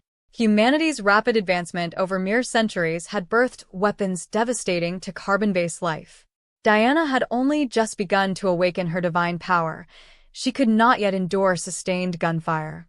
And indeed, though her divine reflexes allowed her to perceive the incoming rifle rounds, her body struggled to keep pace. After deflecting dozens of bullets with her bracers, fatigue set in. Her movements slowed. She guarded her head and heart, but a grazing round tore into her left arm, drawing blood. Behind her, the wounded Amazon lay helpless. Diana could not retreat. She had to stand her ground. The battlefield tipped toward inevitable tragedy. Whiz! A bullet flew straight toward her forehead. She reacted, but exhaustion dragged her motion, just shy of supersonic speed. Her bracers crossed. Too late. The round slipped through the narrow gap between her arms, stopping a mere centimeter from her brow. Diana. ×2. Hippolyta and Antiope, having just cut down their opponents, cried out in horror. Then, time seemed to freeze. The battlefield fell into near-perfect stillness. The bullet hung suspended before Diana's forehead. But it was not time that had stopped. It was simply that someone else had begun moving at a speed beyond conventional understanding. Before the stunned eyes of Hippolyta and Antiope, a pale hand appeared. It caught the bullet effortlessly. Golden patterns rippled briefly across bio-integrated vibranium skin as the kinetic energy was absorbed and dispersed. The glow faded. Leon stood beside Diana, holding the flattened round in his palm. "Darling," he said lightly, "need a hand?" Number 113. Divine Annihilation Cannon and the Fate of the Weak. Divine Power loading. Boost on. A vast tide of divine energy surged from within Yoarha Unit 2B, converging at the muzzle of the sword-shaped cannon she wielded. There was no need for complex containment systems, only extreme compression. Steel beasts, return to your slumber. Lost lambs embrace death. Holy Spear. Gungnir Smasher. As her chant fell, shriek. A beam of hypercompressed golden divine energy erupted from the cannon's edge. The recoil was catastrophic. Even with her bio-integrated vibranium skin and her vibranium-woven gothic dress absorbing the kinetic backlash, 2B was forced to brace herself, heels digging into the sand. She was driven backward over a dozen meters before the momentum finally dissipated. Golden vascular-like lines flared across her face and dress, visible channels of absorbed kinetic energy pulsing beneath the surface. Far offshore, The 7 German warships that had been attempting to retreat beyond Themyscira's cloaking barrier vanished in a single instant. Not shattered. Not broken. Erased. No wreckage. No debris. The damage output was absurdly excessive. The ocean along the beam's path vaporized instantly, exposing the seabed in a straight vacuum corridor that pierced far beyond the island's barrier. Then, the displaced seawater crashed inward from both sides, colliding violently and generating a tidal surge dozens of meters high, racing toward the beach. Oh, praise be to death. Leon spread his arms theatrically, sincerely impressed. Queen Hippolyta's pupils constricted. Protect the wounded. Anchor yourselves with your weapons. Do not let the waves sweep you away. Without hesitation, she and General Antiope drove their swords deep into a sieve exposed rock, pulling Diana into their arms. The other Amazons followed suit. Only Leon's group stood apart. From his system storage space, Leon produced a parasol forged from vibranium, its materials supplied by the vibranium miner and woven through the regeneration cradle's 3D fabrication system. Bass took it and unfurled it. The vibranium parasol spanned 2.5 meters in radius, more than enough to shield Leon and his attendants. Leon had briefly considered calling Diana over, but Hippolyta and Antiope had moved faster. As for 2B, she did not seek shelter. Instead, she stepped forward alone, facing the tsunami her own cannon had unleashed. The wave seemed distant. It was not. It arrived in an instant. 2B chose her timing precisely and released every layer of stored kinetic energy in controlled succession. Boom. A hemispherical golden shockwave exploded outward from her position, neutralizing the majority of the incoming surge. The remaining water collapsed from above. Crash. Rain poured down in sheets. Only Leon's umbrella-protected party, and 2B, who maintained a subtle kinetic field to divert rainfall, retained composure. The Amazons, by contrast, received an unavoidable cold drenching. System prompt: proceed with today's daily check-in. System: why is this wet look not remotely seductive? Ding. Daily check-in complete. Reward acquired. Endless ice cream. Description: flavor selectable. Introduction: women conquer the world with strength. Men conquer women with ice cream. System: thank you. Truly. At this rate, whether Leon Serpa** said the gods remained uncertain, but unlike Tony and Nebula drifting helplessly in space at the beginning of Avengers Endgame, starving to death in some forgotten cosmic corner, that would never be his fate. Thank you, Leon. If it weren't for you, I cannot imagine how I would face the loss of my sisters. Soaked but dignified, Diana bowed sincerely. It was not exaggerated, but it was grand. You're welcome. Leon smiled gently. One hand rested elegantly behind his back. The other, still heavily bandaged, lifted Diana's hand. He pressed a light kiss to her knuckles, maintaining steady eye contact. Diana returned the smile. Something unfamiliar stirred within her. Something not found in books. Queen Hippolyta, recognizing the unmistakable tension between them, stepped in, drawing Diana back to her side. She was about to formally thank Leon when Antiope suddenly collapsed into her arms. Antiope! Antiope! Hippolyta's voice trembled. Antiope's lips had gone pale. Her breathing grew shallow. Within seconds, she could no longer respond. Oh no! Diana tore open Antiope's blood-soaked armor. A bullet wound in her chest. She must have been struck earlier, sustained only by sheer will. To protect Diana. No, you'll be fine. You have to be. Diana tried desperately to tend the wound. Tears mixed with seawater still clinging to her face. In moments, she was sobbing, because she knew it was futile. No Amazon could save Antiope. As despair closed in, Leon stepped forward. Activating observation hockey, he scanned Antiope's condition and clicked his tongue in admiration. Impressive. Most people hit by a rifle round get cleanly penetrated. You nearly caught the bullet in your pectoral muscle. He tilted his head. Unfortunately, Partial deflection means maximal internal trauma. Pulmonary laceration. Severe vascular damage. Siv internal bleeding in the thoracic cavity. And you've remained conscious this long? A miracle. In Leon's view, she had drawn the worst possible outcome. Either let the bullet S cleanly, or stop it completely. Instead, she had achieved the catastrophic middle ground. Diana seized Leon's hand as if it were her final lifeline. You can save her, can't you? Please. I can't lose her. Diana, Hippolyta wanted to stop her daughter from placing blind faith in an external god. But she, too, did not wish for Antiope's life to end. She turned her head aside, silently permitting it, even if the price would be unimaginable, because the truth was undeniable. When Leon's attendant had erased an entire fleet without effort, Themyscira had already lost the right to choose. Their fate was no longer self-determined.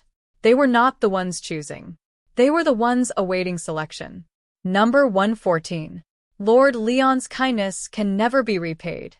Darling, it's nothing serious. Don't cry. Leon gently wiped the tears from Diana's face. This time, Queen Hippolyta did not intervene. What has been will be again. What has been done will be done again. As long as Leon was not their enemy, and as long as Diana acted of her own will, Hippolyta neither wished nor possessed the ability to interfere further. Leon then retrieved the regeneration cradle from his system's storage space. Without hesitation, he performed what looked like a horrifying thoracic incision, reopening Antiope's chest to fully expose the damaged lung tissue, allowing the cradle's precision biofabrication system to conduct three-dimensional tissue reconstruction. During the procedure, to prevent fatal blood loss, Hippolyta personally volunteered as a transfusion donor for her sister. Soon, Antiope's torn lung, ruptured vessels, and the Siv chest wound were restored flawlessly. No scar, no trace of injury. Antiope. The moment she stepped out of the regeneration cradle, Diana threw her arms around her. Incredible. This isn't magic. It's technology. Hippolyta stared at the device in awe and turned to Leon. Of course, Leon replied lightly.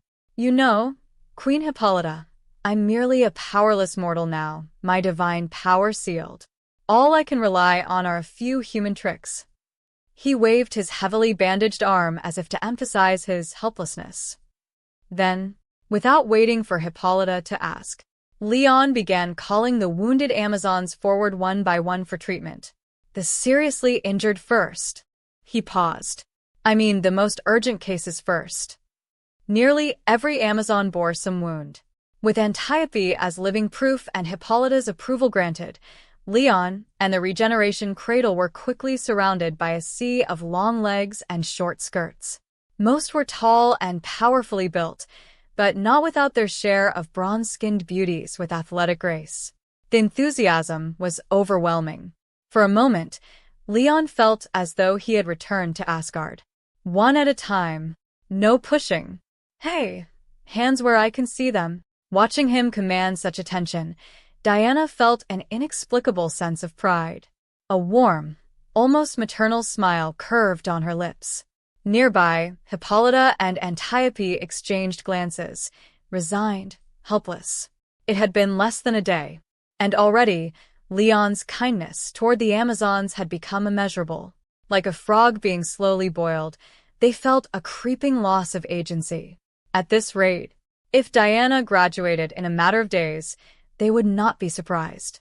Thanks to the system's abundant supply of regenerative biofluid among Leon's so-called junk rewards, every Amazon, inside and out, was thoroughly restored.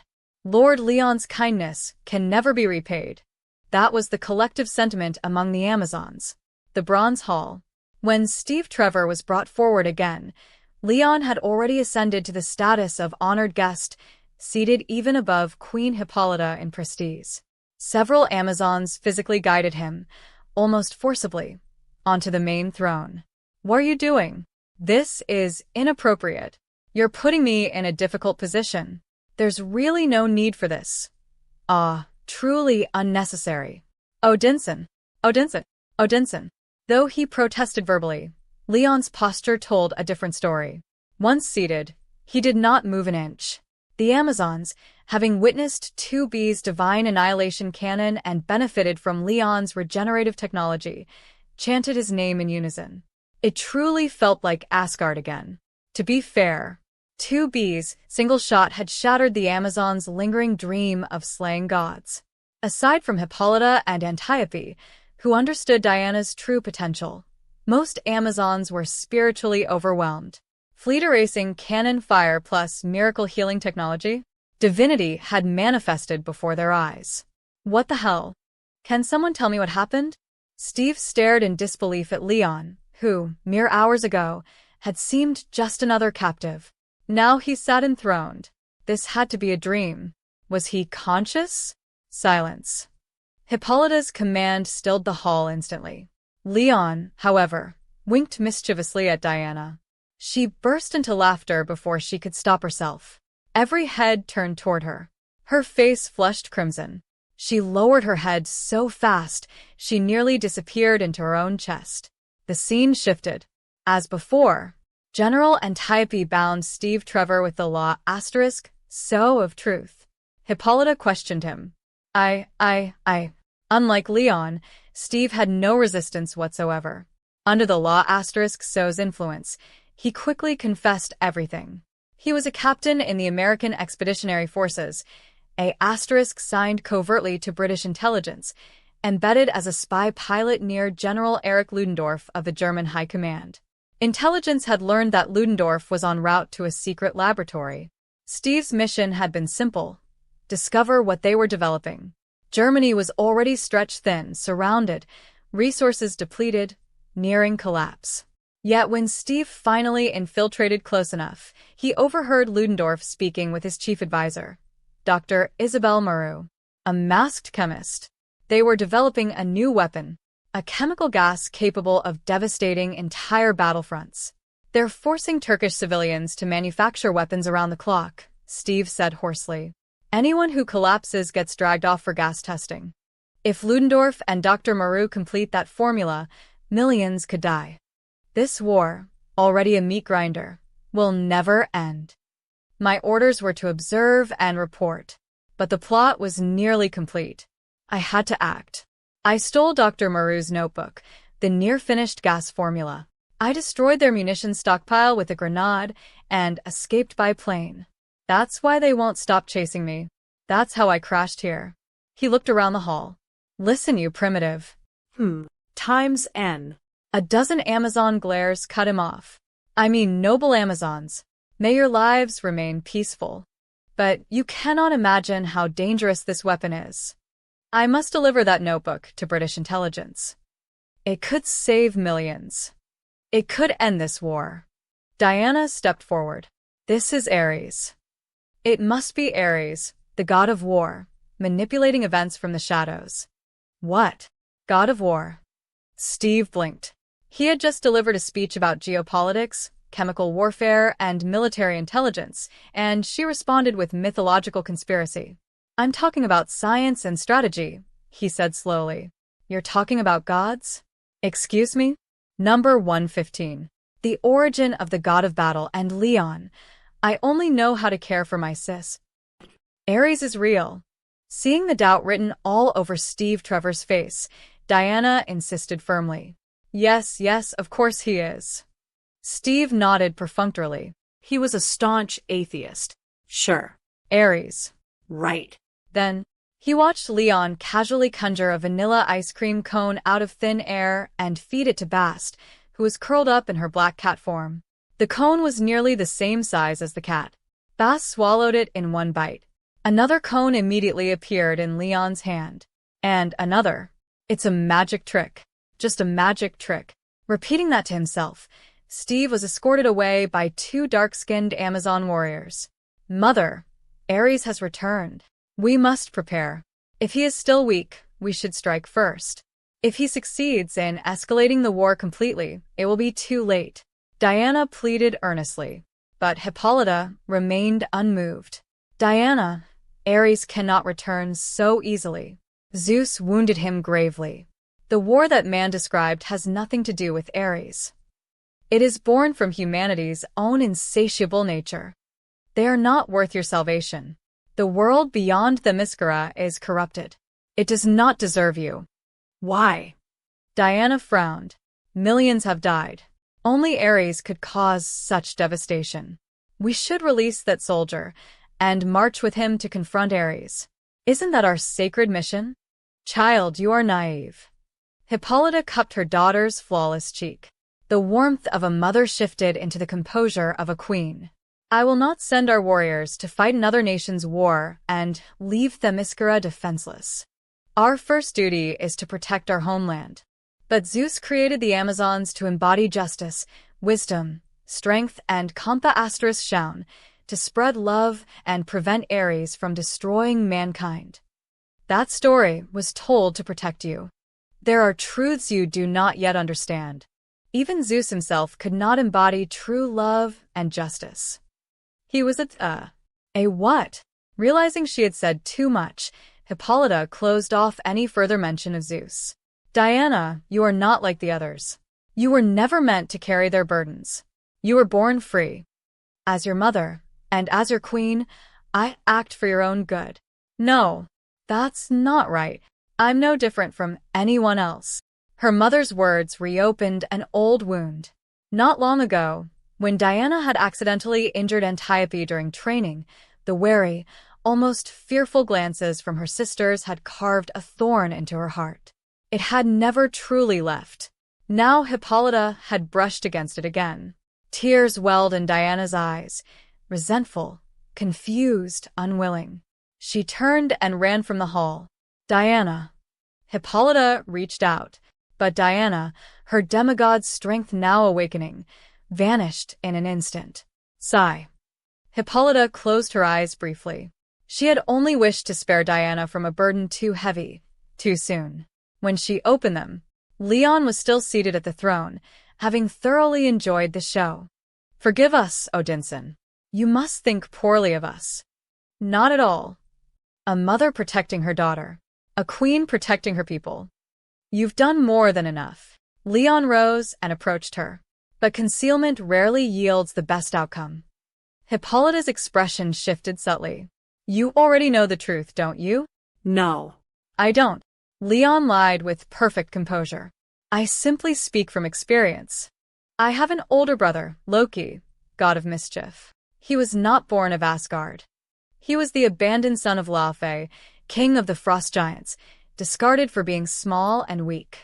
Odin took him in and concealed his nature with divine magic. Loki grew believing himself a true son of Asgard. Until one day, Leon proceeded to recount a dramatically embellished version of Thor 2011. Loki's discovery of his origins, descent into bitterness, attempted genocide, and eventual downfall. Naturally, Leon portrayed himself as the loyal younger brother who refused to give up on Loki, who corrected him with a righteous beating and ultimately freed him from divine imprisonment. So, Hippolyta asked slowly, you were exiled and had your power sealed because you released Loki? More or less.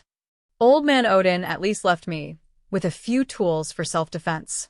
And Themyscira is full of talented people, many of them beautiful, eloquent, and charming. It almost feels like home. Leon was quite satisfied with this improvised origin of the god of battle. Though his final remark caused Hippolyta's brow to tighten. The handsome, overwhelmingly powerful foreign god before her. Why did he resemble a certain notoriously faithless Olympian with alarming similarity? Even if Leon suddenly claimed to be Zeus's son, she might believe him. The resemblance was uncanny. Was fate truly a circle, endlessly repeating? Hippolyta wondered. System notification. Adaptation is not fabrication. The revised origin of the god of battle has been certified by this system as the official canonical origin of god of battle Leon Stark Odinson within the DC universe. This is now irrefutable truth. What? System, was I technically undocumented before this? Did you just legitimize my residency? Answer me.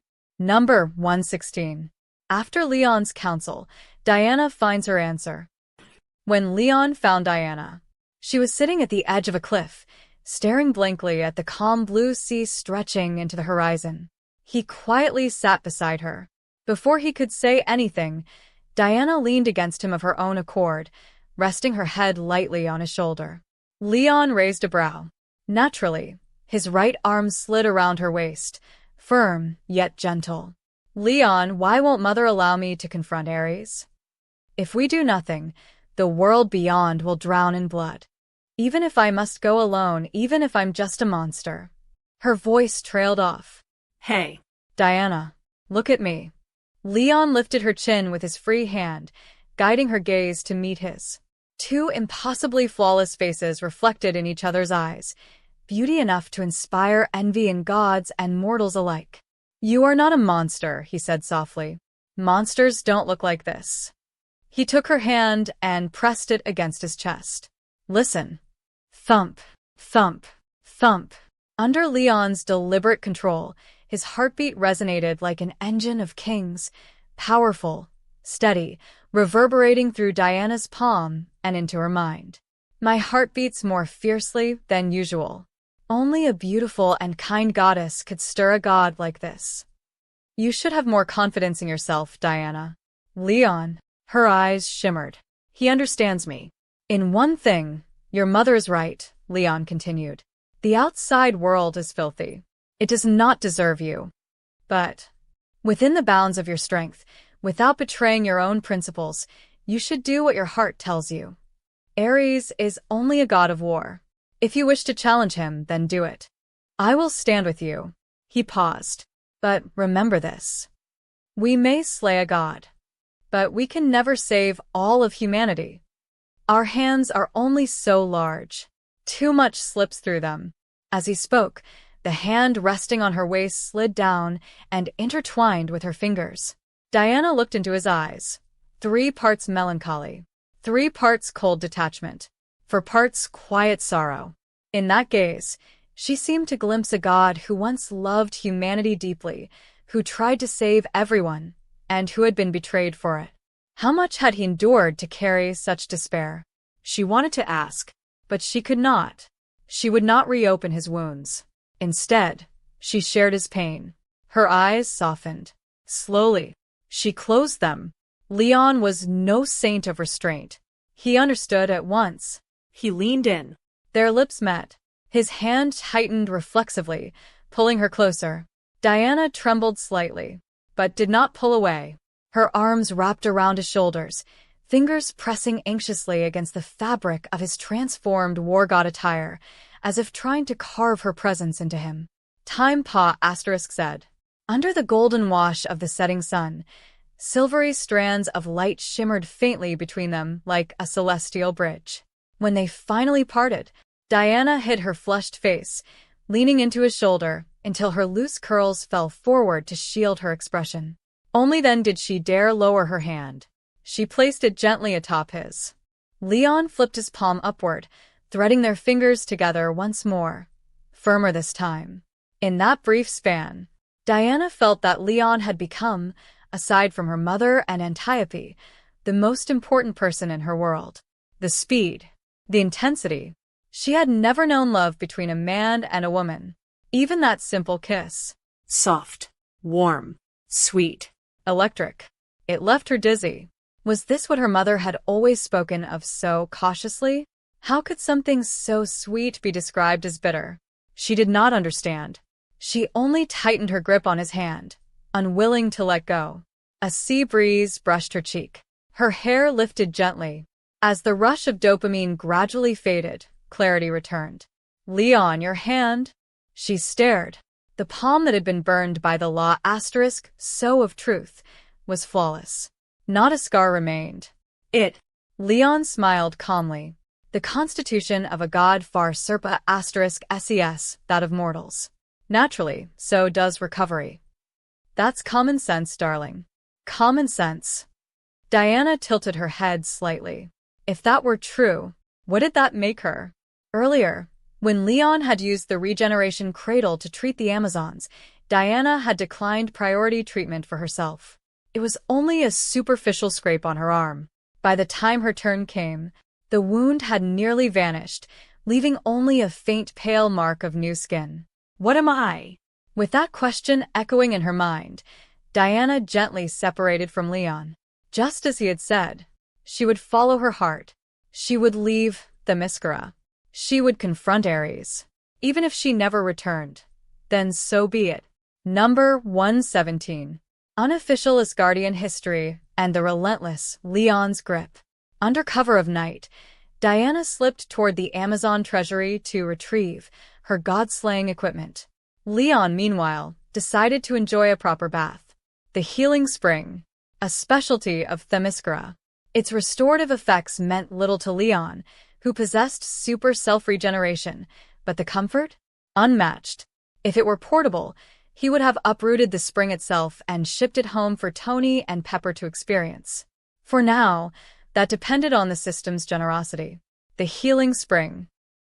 At the moment, only Steve Trevor was soaking in the spring, humming contentedly.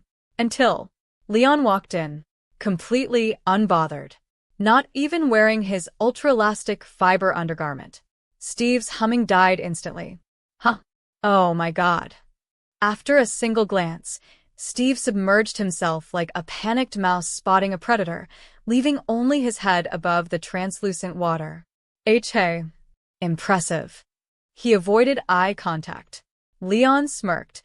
Yours is decent too. By ordinary human standards. Then he stepped directly into the spring, arms spread casually against the edge. Kimochi. The semi-transparent water did Steve no favors.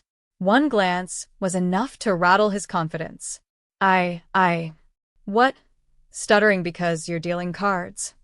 Leon teased. Man up. Huh? I'm done bathing. Take your time. Steve scrambled out, clutching his dignity and clothing alike, fleeing what felt less like a bathhouse and more like a dragon's lair. Some sights transcended Imbara asterisks meant. They redefined it. Honestly. So inexperienced. Leon stretched lazily. System prompt. Proceed with today's daily check-in. System. Put some effort in. Ding.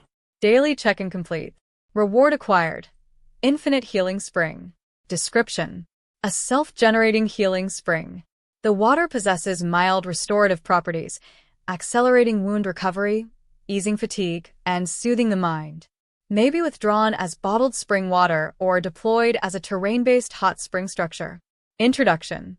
Grandma always said, drink more warm water and soak often. System. Remember to drink warm water. Don't catch a chill. No reply. Leon chuckled and conjured a vibranium chalice from a silver ripple in space. The system dispensed a stream of softly luminous, milky white spring water. He tasted it like fine tea.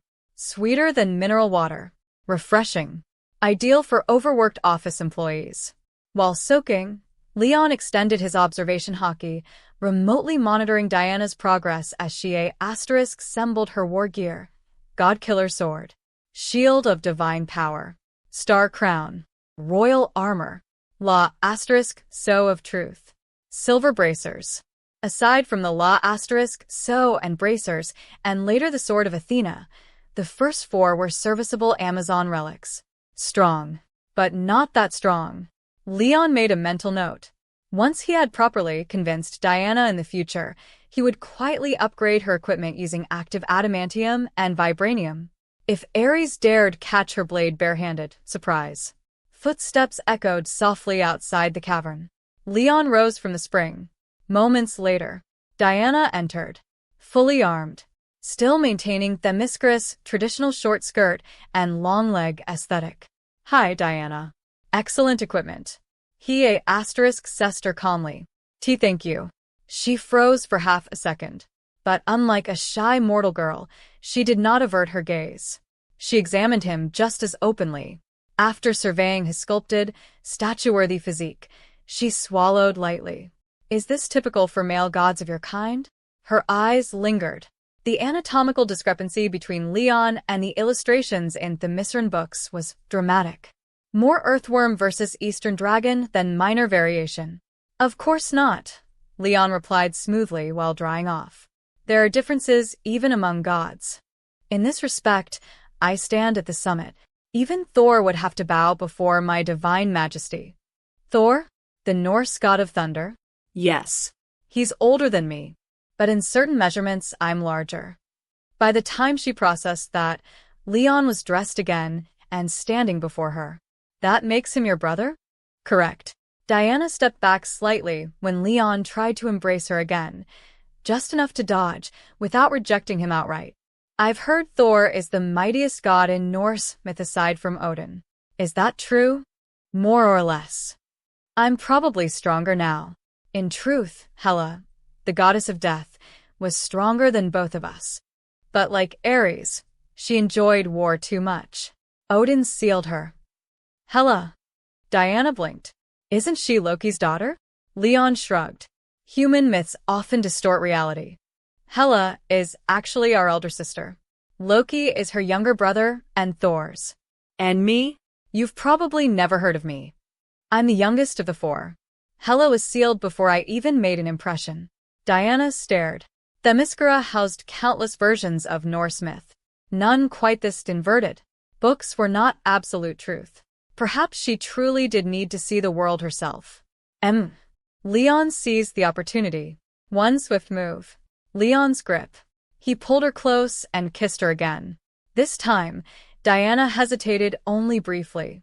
Afraid her strength might injure the power-sealed god before her, she refrained from resisting. Instead, she gradually surrendered to the sensation. Unfamiliar. Intoxicating. Leon, for his part, could only think. Henry Cavill was not wrong. Number 118. The fledgling about to leave the nest, and you are all my wings. There was one advantage to short skirts. They were practical. No matter how much they were tugged or rumpled, a quick smoothing of the fabric and they fell back into place. Afterward, Diana merely brushed out the faint creases and the resilient material returned to its pristine form. Let's go. Time to find our guide. Smack. Smack. Leon gave a playful pat to the forbidden zone that had become acquainted with Leon's grip, then raised a hand. Bast appeared at his side in her Black Panther form. Even on all fours, she stood 2.5 meters tall, far more imposing than the Amazon's warhorses. Hop on, darling. Leon mounted as Bast lowered her head, extending a hand toward Diana. Leon. You absolutely cannot do that when others are around. Diana shot him a look, half glare, half flustered protest. Even she felt a faint lingering ache. Leon did not exactly hold back when showing affection. As you wish, he replied smoothly. Only when we're alone. He pulled her into his arms, hands settling at her waist, chin resting lightly on her shoulder. A teasing breath brushed her ear. Her earlobe flushed faintly red. She did not argue further. When they located Steve Trevor, he had slipped out of the guest quarters prepared for him and was hiding in tall GR*S overlooking the coastline, evading the night patrols of dark-skinned Amazon guards. Now that the Amazons knew he fought for peace, they treated him courteously, but forbade him from leaving the island. Without Amazon guidance, escape was impossible. The mist surrounding Themyscira would simply return him to its shores. Thus, only 2 symbolic guards had been *signed to him.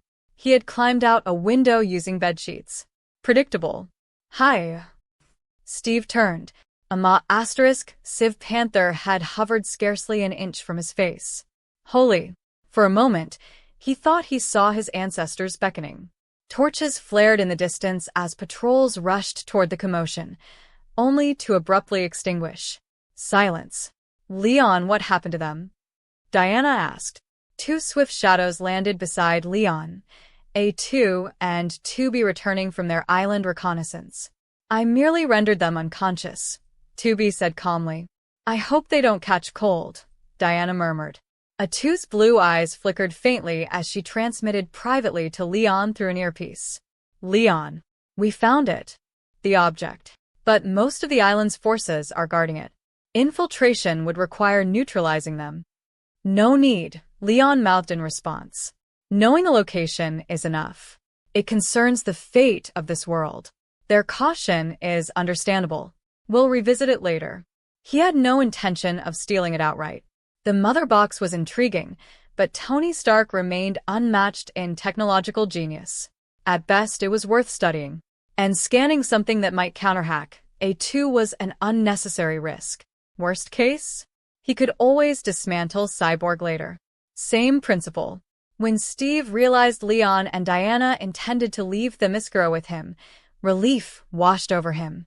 Until Bast shifted from towering panther into a dark-skinned, silver-haired, long-eared beauty with an impressive figure. Steve's worldview shattered. What are you? He threw a half-hearted military boxing stance for intimidation. Bast frowned. One light slap. He collapsed into blissful unconsciousness. Diana, meanwhile, had her own curiosity. She knew Leon was Odinson, the god of battle. But the women around him? Little else. Sensing her hesitation, Leon casually wrapped an arm around Bast, now in her black and white maid attire, and gave her silky silver hair and long elven ears an affectionate stroke. Bast pouted faintly, but did not resist as he presented her. Allow me to introduce Bast, the Panther Goddess. She may seem docile here, but among the three, she's the strongest in actual combat. Diana blinked. Stronger than Miss 2B? In raw firepower, 2B leads, Leon explained. But real combat isn't decided by firepower alone. Each has her specialty. He then drew A2 and 2B close, one on each side. A2 is a fully autonomous mechanical life form. 2B is a sentient divine construct once enchanted by Odin. They're neither ordinary humans nor typical artifacts. Think of them as hybrids of technology and magic. They are my wings. Leon spoke with almost boyish enthusiasm, as though proudly introducing treasured companions. Diana listened attentively, occasionally asking a question, mostly smiling softly, like the Mona Lisa come to life. For women, one man, the atmosphere was strangely harmonious. Meanwhile, Steve Trevor lay on the ground in blissful slumber, cheek pressed against the **S, occasionally chewing on it in his sleep like a confused farm animal. Number 119. Farewell to Themyscira and Hippolyta's fatal overthinking. Since no one volunteered to carry Steve Trevor, Bast gave him a disdainful kick to wake him up. He jolted upright with a hiss, a distinct high-heeled boot print stamped across his face. Ow. That hurts. Who the hell? He met Bast's cold, downward gaze. The profanity died instantly in his throat. The group arrived at Themyscira's only dock. A lone wooden ship, weathered and seemingly on the verge of falling apart, rested beside a narrow pier extending a few meters into the sea. Don't tell me we're leaving on that thing? How many years has it been since that wreck moved? Steve clutched his head in disbelief. About 250 years? Months? Days? Diana replied uncertainly. We maintain it regularly. It will sail. It can paw *S through the island's mists and follow the set course. So, it's enchanted too, isn't it? At this point, after witnessing Bast's transformations, Steve barely blinked. Bro. Leon slung an arm around his shoulders. You don't need to understand everything about Amazons. Just get on the boat. I'll tidy it up first. I'll help.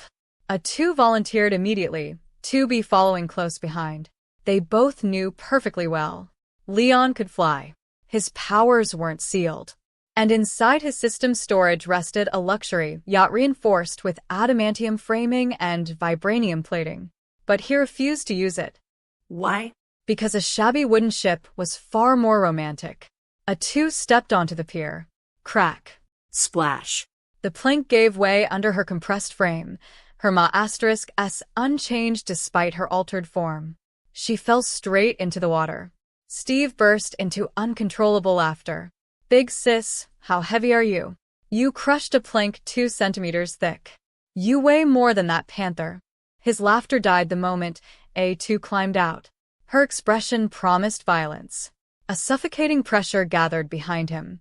2 punches later, Steve sported fresh panda eyes. A2 bound him tightly with a vibranium rope. Hoofbeats thundered across the ground. Queen Hippolyta arrived with her elite guard. Diana stepped forward calmly. I'm going, mother. Innocent lives will be lost in Ares' war. I cannot stand by. If no one else will confront him, then I will. I must. I know, Hippolyta said softly, dismounting. She cupped Diana's face, her expression a mixture of pride and sorrow. I am not here to stop you. I am here to see you off. The world is not as beautiful as you imagine. I've made my decision, Diana replied steadily. If they cannot fight for themselves, then I will fight for them, as you once did. Even if you never return? A flicker of grief crossed Hippolyta's face. She knew this departure would change everything. I will return. With Leon. She clasped Leon's hand. Hippolyta met Leon's gaze for a long, silent moment. No words, yet everything was said. She pulled them both into an embrace.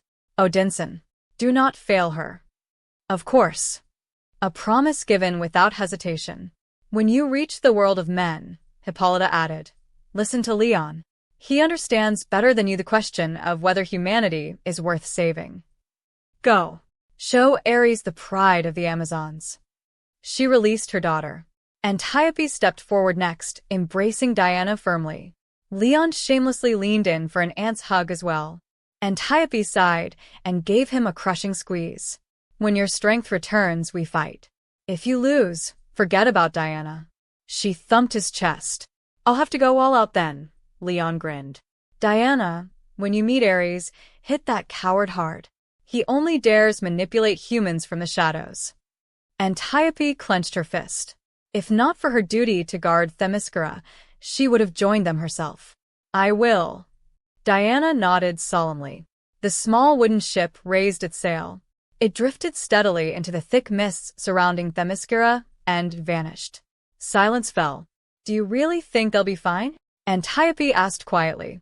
That's Ares. Hippolyta replied instead with a question. Do you truly believe Odinson is powerless? Isn't he? Antiope frowned.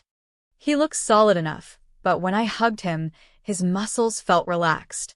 I sensed no strength. Hippolyta shook her head.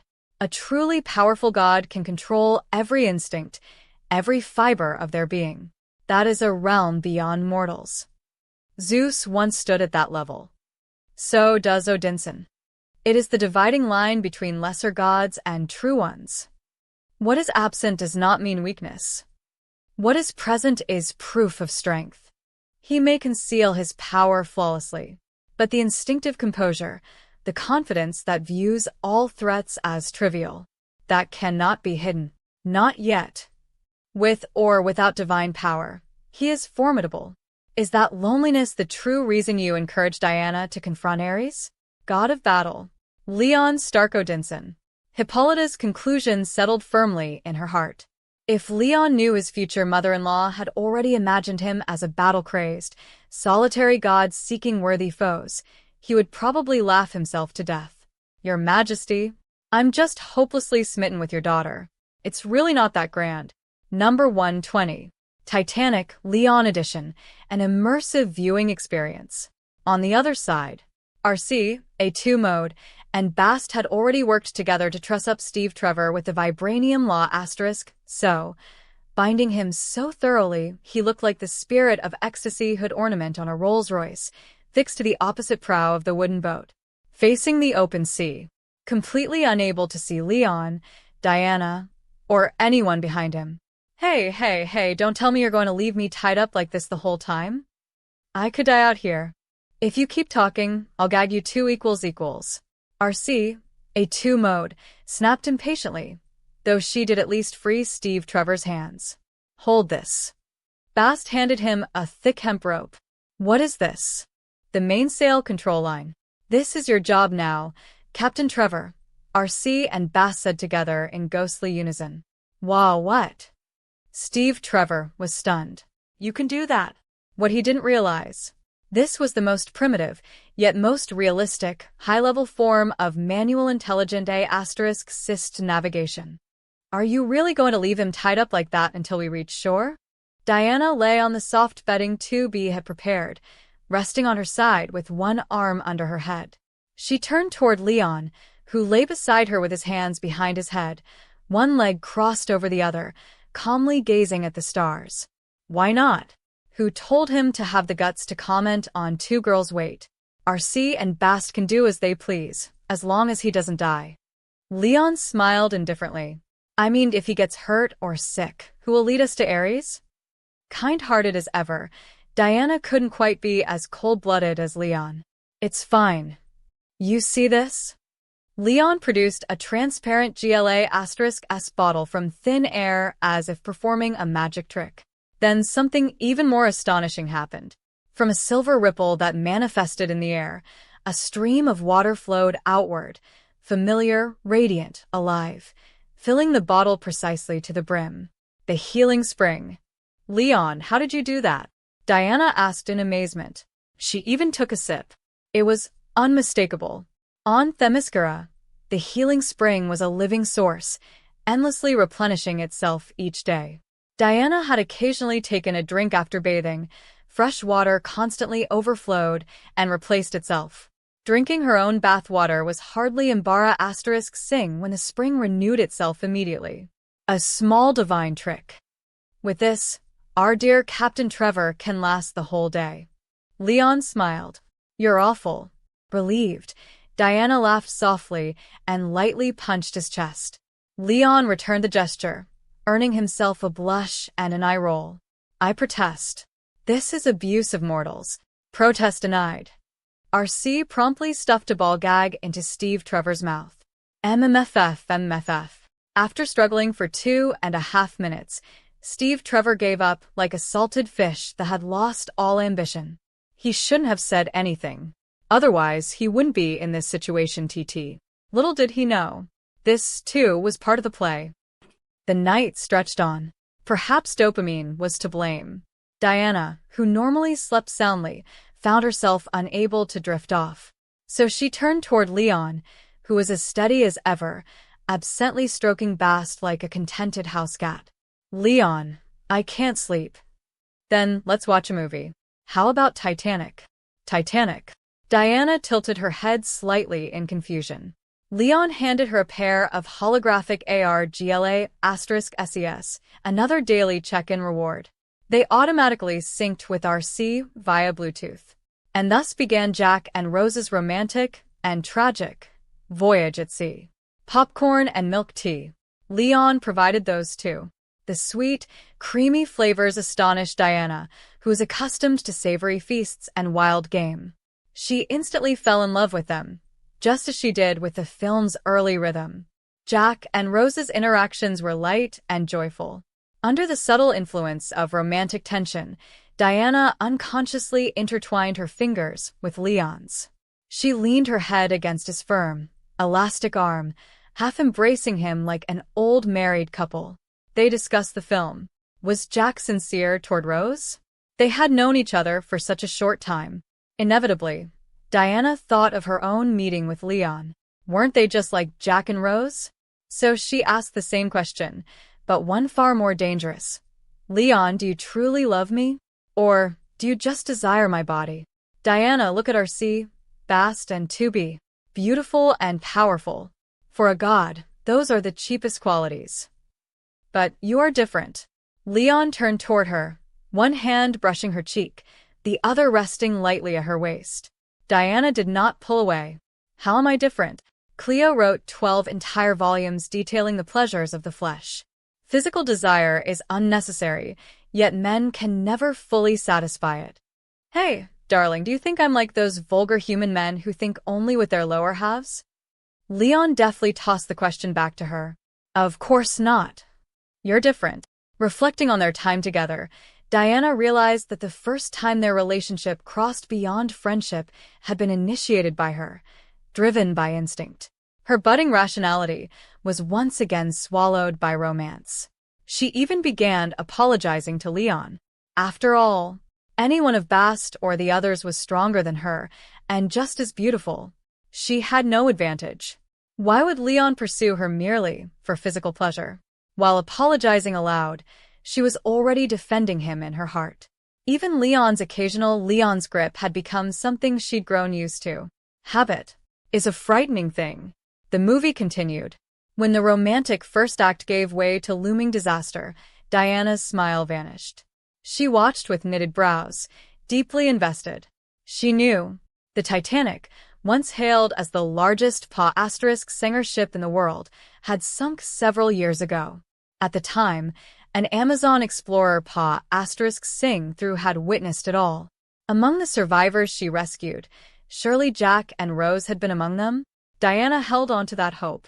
She had completely immersed herself in Rose's perspective, and, in her mind, Jack had Leon's face. When the ship's power failed, plunging the Titanic into darkness before it split in two, when countless people screamed for help and plunged into the freezing sea, Diana could no longer restrain herself. Tears welled in her eyes as she cried out, "No!" When the Titanic finally vanished beneath the waves, and Jack and Rose surfaced once more. Yes. RC's advanced processing rendered the film with such realism that it felt indistinguishable from reality. Diana's body tensed. Every hair stood on end. She clutched Leon's hand tightly, just like Jack and Rose struggling toward the floating debris. The sensation of drifting at sea, the piercing cold of night, felt terrifyingly real. Shivering, Diana instinctively curled into Leon's embrace, greedily drawing warmth from him. Unseen behind her, the bracelet at Leon's wrist, Aionsega, the war god's shield, flickered twice, almost sentiently, as if to remind him, "Don't forget my contribution." Number 121. The baseness of humanity, when the stars shine. At this moment, Diana believed Jack and Rose would both be saved. The conditions were entirely possible. Not far away were several lifeboats carrying aristocrats that were not yet full. They had clearly spotted Jack and Rose in the water. If they rowed together, just 10 short seconds toward the drifting piece of debris, they could pull both of them aboard. There would even be room to save more. But Diana was destined to be disappointed. The complexity of human nature was not something she yet understood. There's still room on this boat. Only a single plump, well-dressed noblewoman spoke up in favor of rescuing Jack and Rose. The rest of the aristocrats stared at her coldly. The implication needed no explanation. One baron even sneered, "If you don't shut that mouth of yours, this boat's going to have one fewer *Sanger." The moment those words fell, the gazes around her turned even colder, even harsher. Alone and outnumbered, the noblewoman had no choice but to sit down in silence, swallowing her anger to preserve her own life. How can they do that? Diana's mood plummeted. Tears welled in her eyes. She could not understand how, in the face of such mortal danger, humans could still be so selfish, knowing they had the ability to save others, yet choosing indifference. Were these the humans Zeus had entrusted the Amazons to watch over? For the first time, Diana questioned her mission. Questioned Zeus himself. "Diana, this is human nature. And you would have been the only noble who spoke up on that boat." Leon spoke the cruel truth, gently brushing away the tears still clinging to her cheeks. "Jack and Rose will both be saved, right?" Diana looked at Leon almost pleadingly, searching his eyes, his tone, his expression for even the faintest assurance. Leon only smiled faintly, and gestured for her to keep watching. Seeing that the lifeboats were close, yet making no move to return, Jack, hardened by life in steerage and already acquainted with the uglier sides of humanity, understood immediately. They had been abandoned. Without hesitation, Jack hoisted Rose onto the floating wooden panel they clung to. The icy sea gnawed relentlessly at their strength. When Jack tried to climb up as well, the board nearly flipped. He stopped at once, letting it settle. Smiling at Rose, who clung to the makeshift raft in shock, Jack knew his journey ended here. Yet he showed no panic. Instead, he comforted her, encouraged her. The rescue boat would come back. It had to. The tears in Rose's eyes froze into crystals before they could fall. In the distance, the aristocrats' lifeboats slowly drifted away, colder than the sea itself. Second by second, the survivors around them, most half-submerged like Jack, were claimed one after another by the freezing water. When Second Officer Lightoller finally returned, leading a lifeboat of survivors he had steadied and saved through calm command, they rode into the icy graveyard, searching for signs of life. Rose, nearly frozen atop the wooden panel, turned her head with difficulty when the rescue lantern illuminated them. "Jack, there's a boat." "Jack." She shook his hand. No response. In the lantern's light, she saw a thin layer of frost coating his nose. So thin. Yet it separated them completely. A barrier humanity would never break. Jack.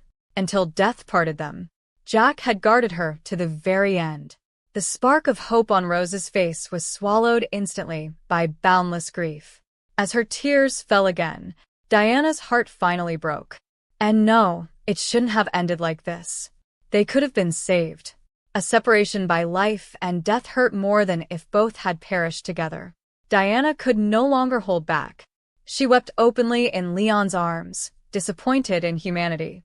Mourning a love cut short. The version of Titanic Leon played differed slightly from the original. He omitted the elderly Rose from the beginning and ending, so the story froze. At the most dramatic moment possible, Rose saved, and utterly devastated. Isn't there any way to change it? After calming somewhat, Diana looked at Leon hopefully.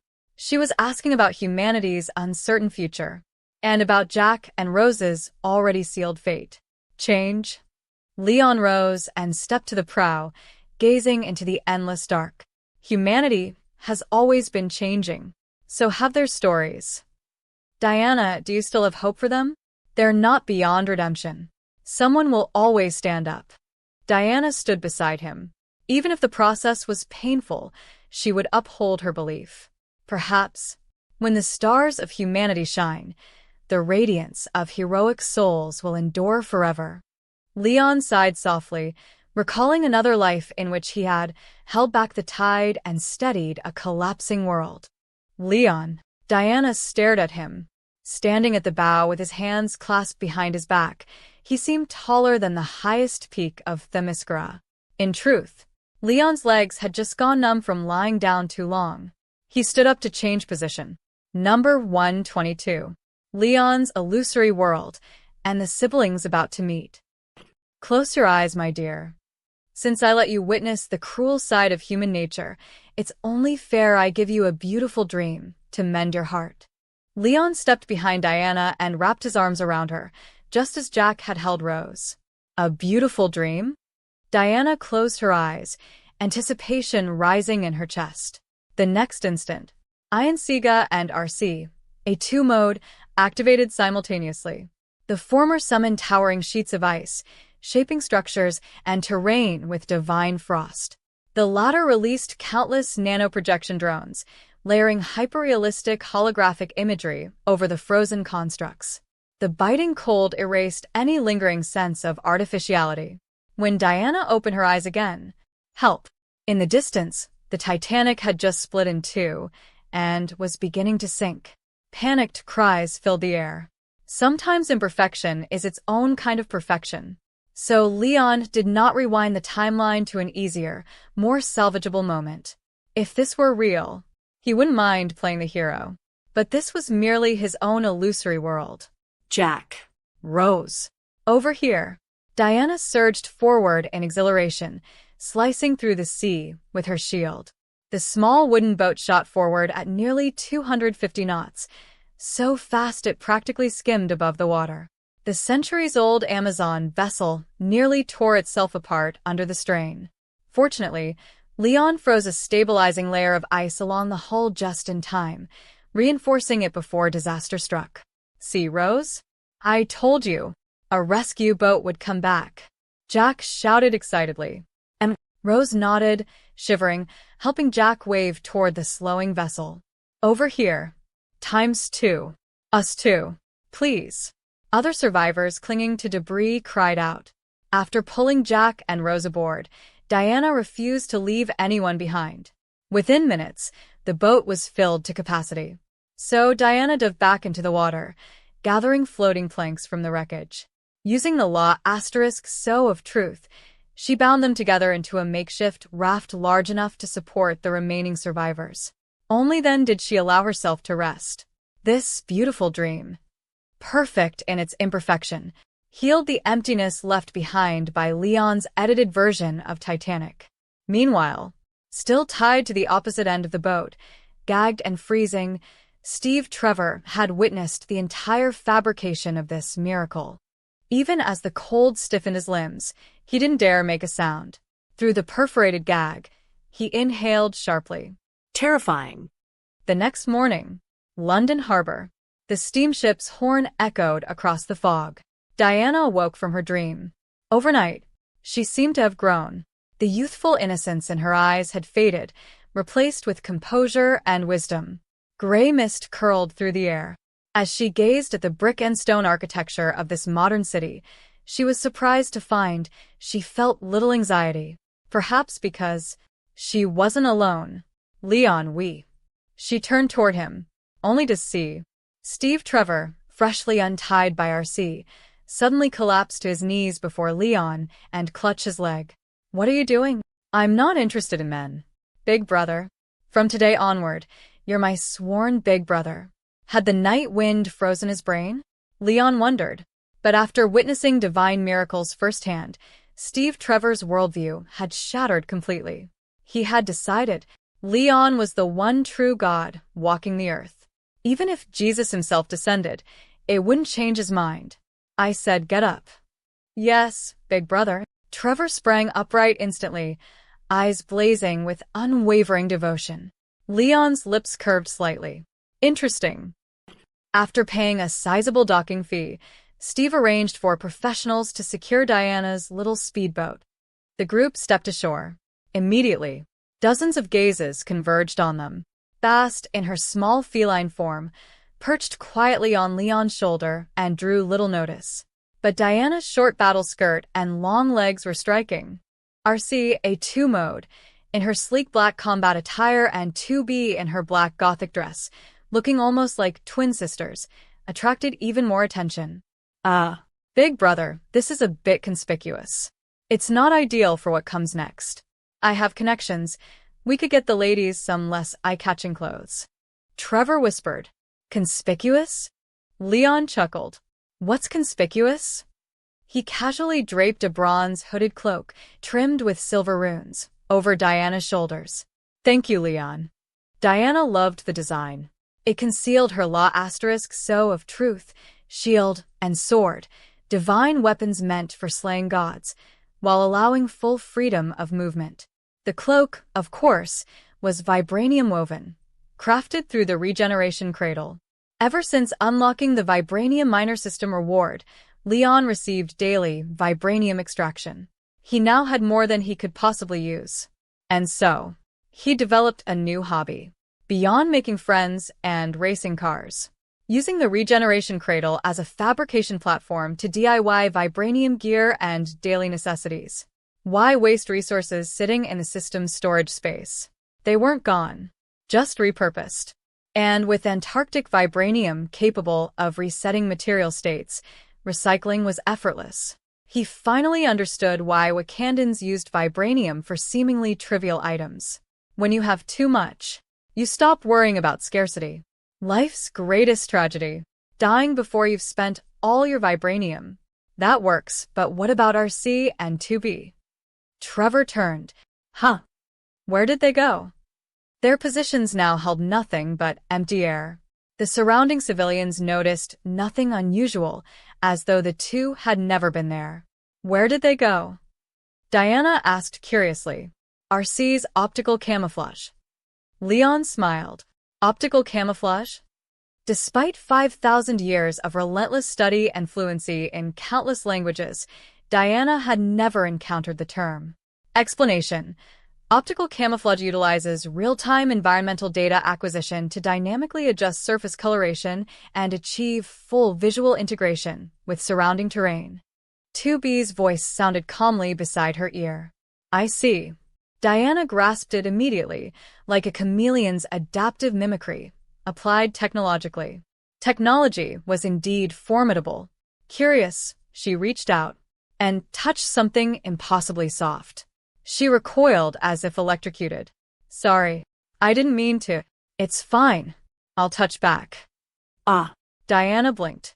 Her armor indented slightly, Tubi pressing harder than expected. It even hurt a little. Unbeknownst to her, Tubi had learned that move from Leon. Still, Diana noticed something odd. Her armor fit more snugly than before. There had once been space. Had she gained weight? She glanced down. She could barely see the tips of her toes. Number 123. Coordinates and survival. Prompt. Would you like to complete today's daily check-in? London, huh? What can I possibly sign in for here? Jack the Ripper? It's only been 30 years since those murders. If he's not some old fossil by now, he should technically still be alive, right? Ding. Daily check-in complete. Congratulations, host. You have obtained Coordinate Power LV.1. Coordinate Power LV.1. You will never lose your sense of direction. Description. To you, 2,000 years from now. Is this what I think it is? System? Please explore on your own.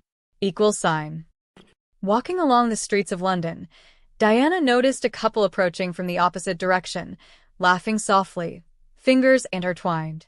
She immediately followed suit and took Leon's hand. Then she turned to Steve Trevor. Now that the clothing issue is settled, as agreed, you will take Leon and me to the battlefield to find Ares. Well, could I first deliver this notebook to my superior? Like I said before, it concerns the lives of millions. He waved the so-called death notebook in his hand. But if we defeat Ares, the war will end immediately. That wasn't our agreement. We let you go. You lead us to Ares. Diana grabbed him by the collar, clearly irritated. Diana, it won't hurt to accompany him. But war is driven by humanity. No matter how much Ares fans the flames, it takes time. We are not pressed. Fine. Reluctantly, Diana released him. At that moment, a baby's crying caught her attention. A young widow stood by the roadside, cradling her infant. Diana immediately stepped forward, concern and maternal instinct overflowing, despite being, technically, a 5,000-year-old virgin. Watching this unfold, Steve Trevor exhaled in relief and began making the sign of the cross: forehead, chest, left shoulder, right shoulder. But instead of invoking Christ, he murmured, "Thank you, my God, Leon." Leon frowned. What was that? Sounded like you were *Singas. I am, in your so-called Norse mythology, the god of battle, Leon Stark Odinson. Don't use another religion's ritual to call on me. Or I might strike you with lightning. He casually pointed upward. Trevor followed his gesture. A streak of violet lightning tore through the clouds. Boom. Thunder split the sky. Trevor nearly jumped out of his skin. This was a god. What was Jesus compared to that? Even as the thought formed, Trevor hesitated. Finally, he blurted out, "Big brother, actually about Ares, I don't really." "It's fine. I already know." Leon waved him off. "Just do as you said you would." That single gesture multiplied Trevor's faith exponentially. God of battle? At this point, if Leon announced he was Odin All-Father himself, Trevor would believe it without question. After Diana finished comforting the child, Trevor led them to meet his secretary and liaison, Etta Candy, at an upscale clothing shop. "Oh my God, you're alive." Etta threw her arms around Trevor in relief. Then she turned to Leon and Diana and gasped, "Oh my God, have you two saved the world or something?" "What does that mean?" "We haven't defeated Ares yet." Diana looked confused. "Means you're very good-looking," Leon translated. "Oh, I see." Diana nodded thoughtfully, then replied politely, "Then you must have saved the world as well, ma'am." Etta blinked. Oh. "Thank you." She extended a hand. "I'm Etta Candy, Steve Trevor's secretary." "Secretary? What is that?" Another unfamiliar word. Leon opened his mouth and, for once, found himself at a loss for words. Before he could stumble into trouble, Etta cheerfully interjected, "A secretary means I do everything. He tells me where to go, I go. He tells me what to do, I do." Oh. Diana nodded. "Where I come from, that's called a slave." "That stings a little, sister."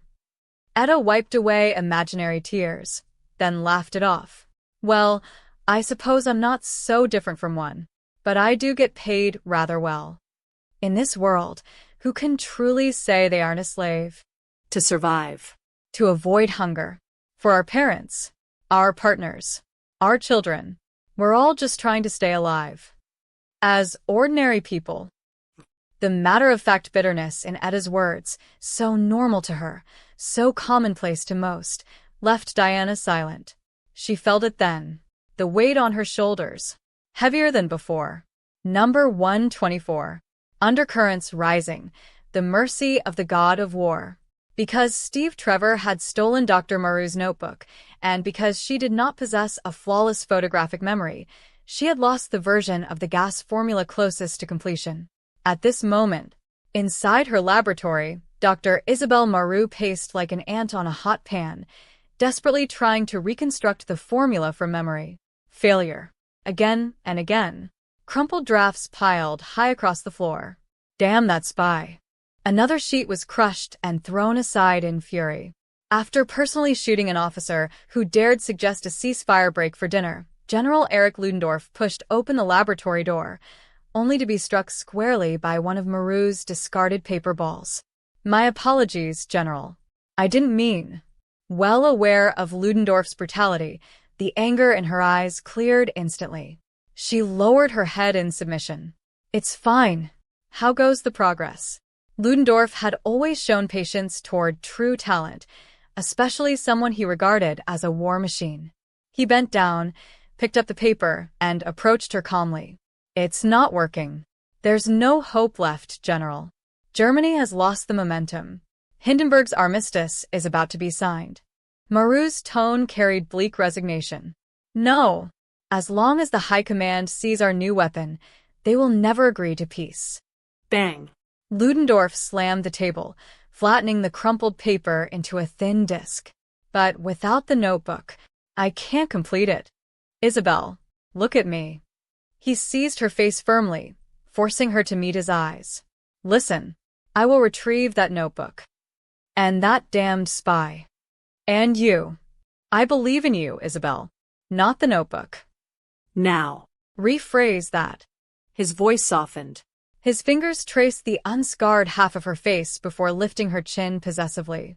Since her disfigurement from toxic exposure, she had not felt such physical heat, nor such stirring in her heart. Her eyes fluttered half-closed, almost instinctively leaning into his calloused palm like a submissive cat. Even without the notebook, I can finish the formula. It will just take time. Her voice turned breathy, tilting her masked face upward in unmistakable suggestion. Good. I know you can succeed.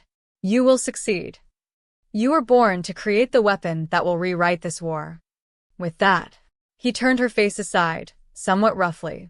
A flicker of disappointment crossed her eyes, but vanished quickly. After all, the ecstasy of scientific triumph said any fleeting bodily pleasure. There was no symphony sweeter than the screams of lab subjects dissolving beneath her gas. Her composure returned. From her experimental table, she pushed forward a small object she had devised the previous night. A sealed blue GLA*S inhalant vial. Smooth, seamless, with a pre-scored break line at its center. 13 vials rested in a metal tray. This is... Before Ludendorff could finish. Crack. Maru snapped one open directly beneath his nose. The gas, untested beyond theory, entered his lungs with his next breath. A small act of retaliation. If it succeeded, excellent. If it failed, well, so be it. But fate favored him. As the gas coursed through his body, his veins and muscles glowed faintly beneath his skin, as if illuminated from within.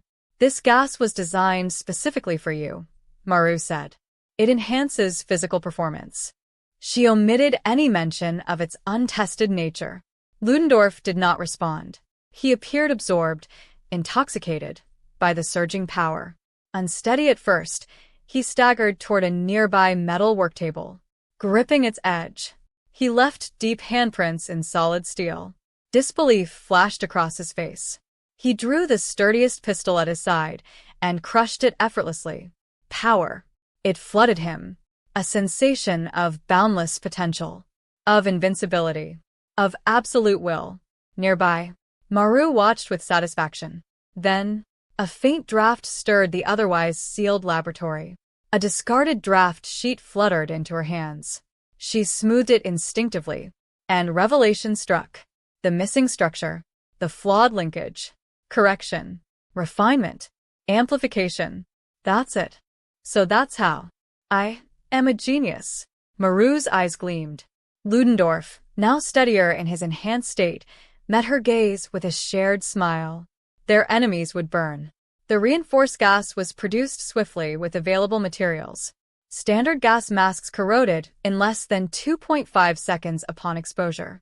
Unnoticed in the shadowed corner of the laboratory, a middle-aged gentleman stood watching. Top hat, linen shirt, trim mustache. The resemblance to a certain god of war was uncanny. Or perhaps, the so-called god of war resembled him. A whisper of wind, and the man vanished as silently as he had come. Elsewhere, after meeting Leon's group, Etta Candy quickly shifted into professional mode, briefing Steve Trevor on recent developments and coordinating the transfer of Dr. Maru's notebook to the appropriate authorities. Nearby, Diana curiously examined the shop's garments. Leon smiled. See, anything you'd like to try? No. She shook her head and tightened the vibranium-woven cloak around her shoulders. I like the one you gave me. It's more comfortable than anything the finest Amazon tailor could create. Indeed, beyond aesthetics, its true advantage was combat mobility and concealed weapon storage. Fair enough. Our Diana looks good in anything, Leon said proudly. Her cheeks warmed, but she did not refute him. Soon, Trevor re-established contact with his superior. Big brother, should you and my sister-in-law head to the hotel with Etta? Or come with me to the war cabinet to see the colonel? I won't take long. He addressed Leon respectfully. Leon glanced at Diana. What do you think? I want to meet humanity's leaders. Her expression was resolute. You heard her. Leon gestured for Trevor to lead the way. The three left the clothing store and parted with Etta, who hurried off to secure lodging and contact several of Trevor's trusted associates. Number 125. Wrath of God. They had barely taken a few steps when Steve Trevor noticed several tall men in suits approaching with purpose. Others lingered nearby, pretending to read newspapers while clearly monitoring them. He leaned toward Leon and whispered, Big brother, I think we're being followed. And I don't think they're friendly. How many? Leon asked calmly. 3 behind us. 2 on the street. 5 total. As a trained spy, Trevor's counter-surveillance instincts were razor-sharp. He wouldn't have survived stealing Dr. Maru's notebook from under Ludendorff's nose otherwise. No, Leon replied evenly. 13. 4 in each of the alleyways ahead on both sides. No matter which direction we turn, they'll surround us with superior numbers. Between Leon's observation hockey and the aerial positioning of our C and 2B's hovering support units, every movement had already been mapped. That cautious, huh? Trevor muttered, correcting himself mid-word. They must be sent by Ares to stop us. Diana concluded immediately. Does Ares really have that much free time? Trevor countered. My bet's on Ludendorff. Ludendorff is Ares, Diana declared, convinced she had uncovered the truth. Leon couldn't help it. He burst out laughing. RC, ever the dutiful battlefield reporter, recorded the entire exchange. He genuinely looked forward to the day Diana's divine wisdom fully matured, and she revisited this Detective Maury-level deduction. The group casually turned into the right-side alley. 4 revolvers instantly emerged from around the inner corner, each aimed precisely at Leon, Diana, and Trevor. The remaining 9 blocked the alley entrance. 13 guns in total. Leon and Diana remained composed. Trevor, who would very much die from a bullet, instinctively raised his hands. Captain Trevor, the apparent leader said smugly, I believe you're carrying something that belongs to General Ludendorff. Take that up with my big brother and sister-in-law. Trevor shot back boldly, before immediately flash-stepping behind Leon and Diana to use them as shields. Do you really think they can protect you? With a wave of the leader's hand, all 13 revolvers aimed squarely at Leon and Diana. Leon smiled, a smile faintly reminiscent of a nuclear detonation. It's been a while. How long has it been since someone dared point a gun at me? He raised one hand toward the sky. Wrath of God. 2B's emotionless voice followed instantly. She pulled the trigger of the holy spear. Dozens of mirror-like magical arrays materialized midair. Scarlet laser beams ricocheted between them, reflected, amplified, converged. In a single breath, all 13 gunmen's palms were pierced clean through. Times 13. They collapsed, screaming. The revolvers, half melted and fused into the cavities of their scorched hands, caused horrific secondary burns. Flesh charred visibly. Who sent you? Diana pressed the godkiller sword against the leader's neck. But before she even applied force, his body convulsed from the agony in his hands. The blade shifted slightly, and his head fell cleanly from his shoulders. The sharpness of the godkiller's sword far exceeded even Diana's expectation. Blood sprayed violently. The remaining 12A*SA* sins froze in shock. Sister, at least let him answer first. Ludendorff. It was Ludendorff. Yes. He sent us to retrieve Dr. Maru's notebook. One quick-witted survivor blurted out the truth immediately.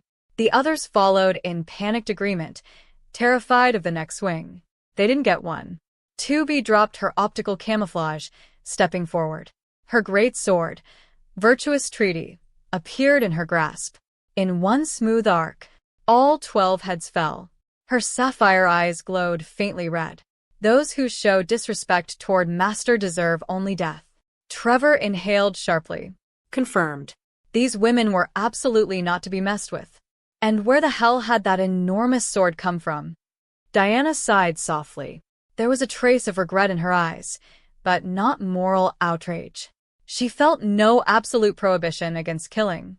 After all, only rare saints like Bruce Wayne maintained an unwavering no-kill code. War Cabinet. When Trevor arrived with his 2 guardians, Sir Patrick Morgan was delivering a speech advocating peace. He argued for negotiation with Germany to end a war that had become an endless meat grinder of blood and bone. Beneath the surface, currents moved unseen, and the god of war watched quietly. And with that, Part 5 comes to an end. Chapters 101 to 125 have reached their conclusion, but Leon Stark's journey is far from over. New powers, greater challenges, and unexpected adventures await in the next part. Thank you for listening, and don't forget to join us for Part 6. Until then, stay tuned and keep supporting Leon's incredible journey.